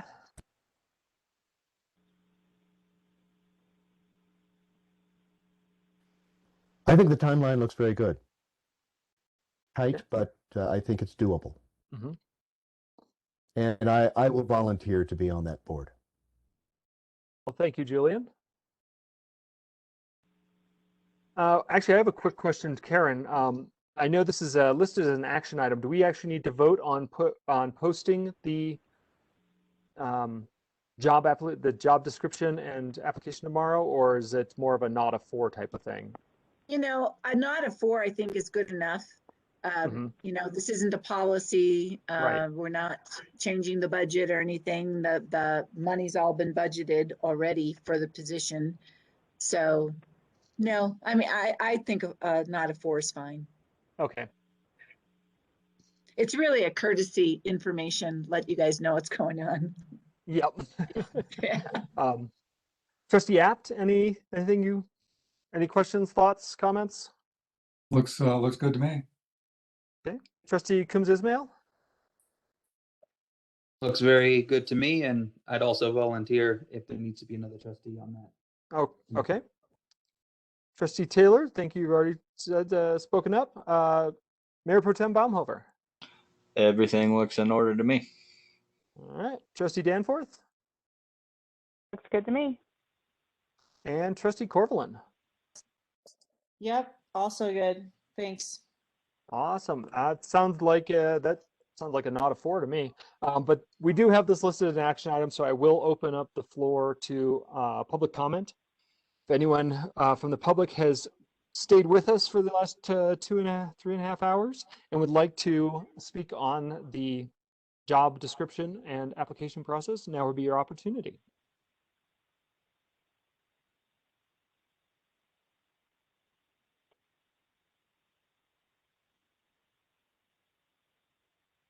Not seeing any. I'll bring it back to the board. It sounds like we have two trustees who stepped up to volunteer, Trustee Coombs Ismail and Trustee Taylor. Thank you both very much. And yeah, we look forward to seeing what kind of applicants we get to this position. Anything else from you, Karen? No, that's it. Thank you very much. All right. We'll get Thank it you. going tomorrow. Great. We do have one discussion item this evening, and I believe this was one that was brought to us from Mayor Pro Tem Baumhofer and Trustee Corvallin. So, Jonathan, if you want to introduce it. Yeah, sure. I'll try to keep this brief. Largely, I just wanted to kind of highlight the discussions we've been having recently, not only with the past application, but a couple before that, regarding our parking requirements in our code, particularly off-street parking and loading requirements, as well as our overall parking code in the town of Ned. And I have the feeling, and wanted to bring it to the rest of the board, that it may be wise to review this code, utilizing the expertise on our planning commission. And I guess the questions I kind of brought before you all is, in particular, I wanted to review this, excuse me, it's getting late, the commercial parking fund, and currently how that's being used, how it's been used, if it's been an effective tool, and then look at some of the specific requirements in our codes and the language within our parking code, particularly how it interacts with buildings that have a change of business, but not really a change of use. It seems, in my experience, have fallen under a change of use, even though it's one restaurant transferring to another restaurant. So my question is the board in agreement that it would be beneficial to review Chapter 16, that's off-street parking and loading requirements? And my recommendation is, if so, would we all be willing to plan over the next 6 months, working with town staff, a couple joint sessions with the planning commission, so that we can all kind of meet, get on the same page, and then look at addressing these issues? This is Trustee Taylor. I think that's a wonderful idea. It is kind of interesting that the essay about Professor Shoup's book talked about how cool it would be to have a commercial parking fund. But like with everything else he was talking about a big city where eventually the commercial parking fund would add up to enough money to build a parking lot. And that doesn't happen here. So yeah, I think the commercial parking fund has been tried. Good idea to have a little experiment, but I don't think it has worked out the way we were hoping it would. And so, yes, I would be very much in favor of reviewing this and trying to reword this so that it makes a little more sense. Trustee Coombs Ismail? I'm also very much in favor of reviewing this for all the reasons that have been already stated and that are in this AIM. So yeah, I think that we should get moving on this, especially to maybe clarify some of the ambiguities, especially that are in the code that lead to sort of interpretive discussions that may not be as productive as they could be if the code were simply more clear and more effective. Okay. Trustee Corvallin? Yes. Okay. Trustee Danforth? Yes, I think we All should right. definitely review this. Trustee Apt? Yes. All right, and I agree too. It was interesting actually doing that, the discussions we had regarding Ordinance 645 and diving into those old minutes. I was reminded of the fact that when the commercial parking fund came up years ago, and was voted on, I was in the minority thinking that it needed to be much more of a significant investment for just the reasons that Julian said. I think I was arguing for about $10,000 a space because $1,000 a space just was never going to give Nederland any ability to do anything. So I do agree it needs to be reassessed and look at whether or not it actually meets the needs of Nederland. So Jonathan, are you suggesting that we should kick this straight to the Planning Commission and then set a work session with them? I'm suggesting that we work with town staff to find kind of a hole that Planning Commission might have some light time. I'm not aware of what they have going on in terms of other SRUs or their agenda. But if we could potentially find a time and maybe instead of kicking it to them, have the first meeting be between us and them, to just kind of give our perspective of where we're seeing that maybe this has not met its intent. And I believe there are still a few members of Planning Commission that have been on during that past 10, 12 years that we've been kind of working on this model as a town. And that would be beneficial to give us kind of a ground line of here was the intent, here's where it could have fallen short, and then we can work together as both the Planning Commission and the BOT to kind of try to, I guess, limit how much we have to jump back and forth and play telephone between what the Planning Commission said. It's nice when kind of working on projects like this, if we can all be in the same room or the same meeting. Absolutely, and I think we are starting to get to the point where we're looking in coming next couple months where we can start having some of these in-person meetings, and at least we'll have, even if people aren't comfortable having them indoors, we'll be at the point where we can have a meeting at Chipeta Park and outdoors and have in-person meetings. So I think that's great. Town staff, it sounds like the whole board is in agreement that this is something we'd like to take a look at with the Planning Commission. Did you get enough information to move forward? Yes, and we have a meeting with the chair and vice chair on tomorrow, actually. So we'll bring this up with them as well. And I would just as Trustee Taylor, I'd just like to note that we've had some pretty good luck pulling together committees from the Planning Commission with a BOT representative in order to come up with fairly detailed proposals. So this might work out very nicely after we all get together and discuss, have the Planning Commission put together a serious proposal. That might be a way of approaching this. Agreed. All right. Is that it? Is that it, Jonathan? That's pretty much what I wanted to get, and I couldn't think of getting any more tonight with my brain. Thanks for bringing that up, Jonathan. I think that was very important. Agreed. Yeah. Thank you. So we are looking, it is 10:25 p.m. and we are looking at, I believe all we have left on the agenda are our staff and Board of Trustees reports. I Shall would we like simply to, read the reports? I would like that to just, proposal. I'd like to throw it open here real quickly just to Karen Garrity, if you have a 1-minute highlight of any of the staff reports you'd like to get before us verbally instead of us reading it. And then I think maybe adjournment before 10:30 because I know I need to probably step aside because I'm fading fast and You know, Bill's getting worse. staff is willing to defer in case there's somebody on the, one of the trustees who has something outside of their report that they wanted to bring up. okay. But I do I not. think you can just read our reports.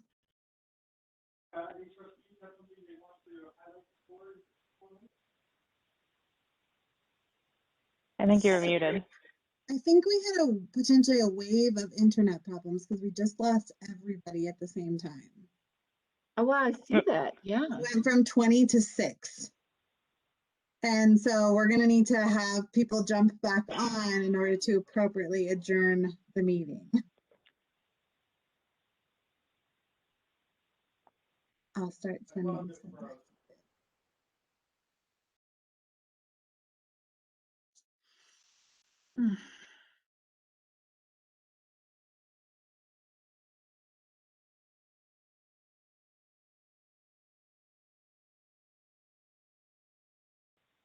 Hey, looks like Chris, his phone froze up, so he's working through it right now. Can you guys hear me? Yeah, I can hear you. And it sounds like Yes. Julian had the same thing. Weird. I've never seen that happen. All of a sudden, I was like, is my computer freaking out because it went from 20 to 6? Wow, that's a lot of people to lose all at once. I know. I'm like, wow. Well, and I don't see Jennifer on it anymore because I just question if you actually have to have a vote to adjourn. I mean, I know it's what we always do and it's a very, nice ritual, but I'm not sure it's actually required.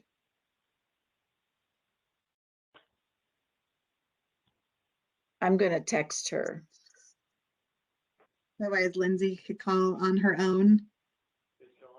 So Tanya just rejoined on her phone. So at least we have 2. Okay. So Thanks, Chris, for trying to dial back in. A lot of numbers. And I'm trying to figure out who we lost. Julian made a motion to adjourn through text. That'd be a very COVID-19 way to end a meeting is everyone just texts.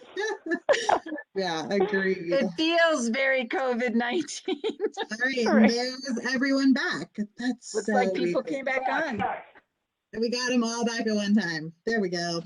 I'm back. I have no idea. We lost 16 of you at one time, so I don't know what happened. Wow. But you're back. That's all that matters. Did any trustees have something they want to bring up in the next 2 minutes? I hate to do this, but I did want to just kind of throw it out there, and people can email me if they want to bring this up in a future meeting.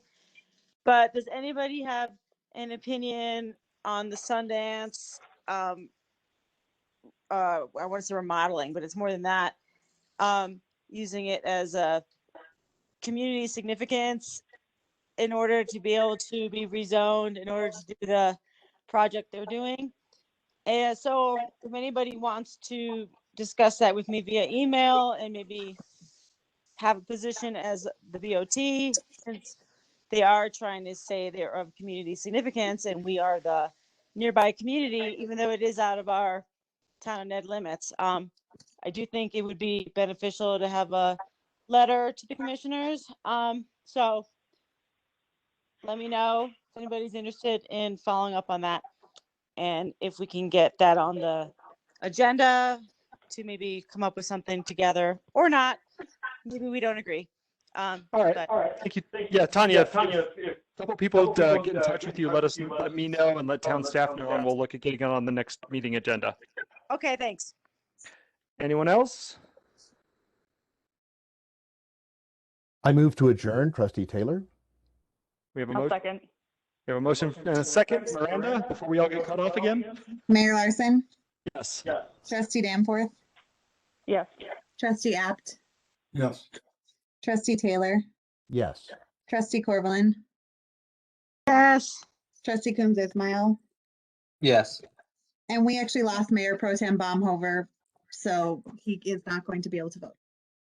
Well, at 10:30, we have a unanimous and one missing trustee to adjourn. Thank you guys all so much. This was a great meeting and I think a successful one. And I hope you all have a wonderful night. It was very exciting. And for the chills, Mayor Larson, let me suggest an electric blanket if you have one, and a weighted blanket on top of that. All right. Yeah, be well. Thank you very much. Thank you. Bye, everybody. I'll be taking that advice too. Right. Good night, everyone.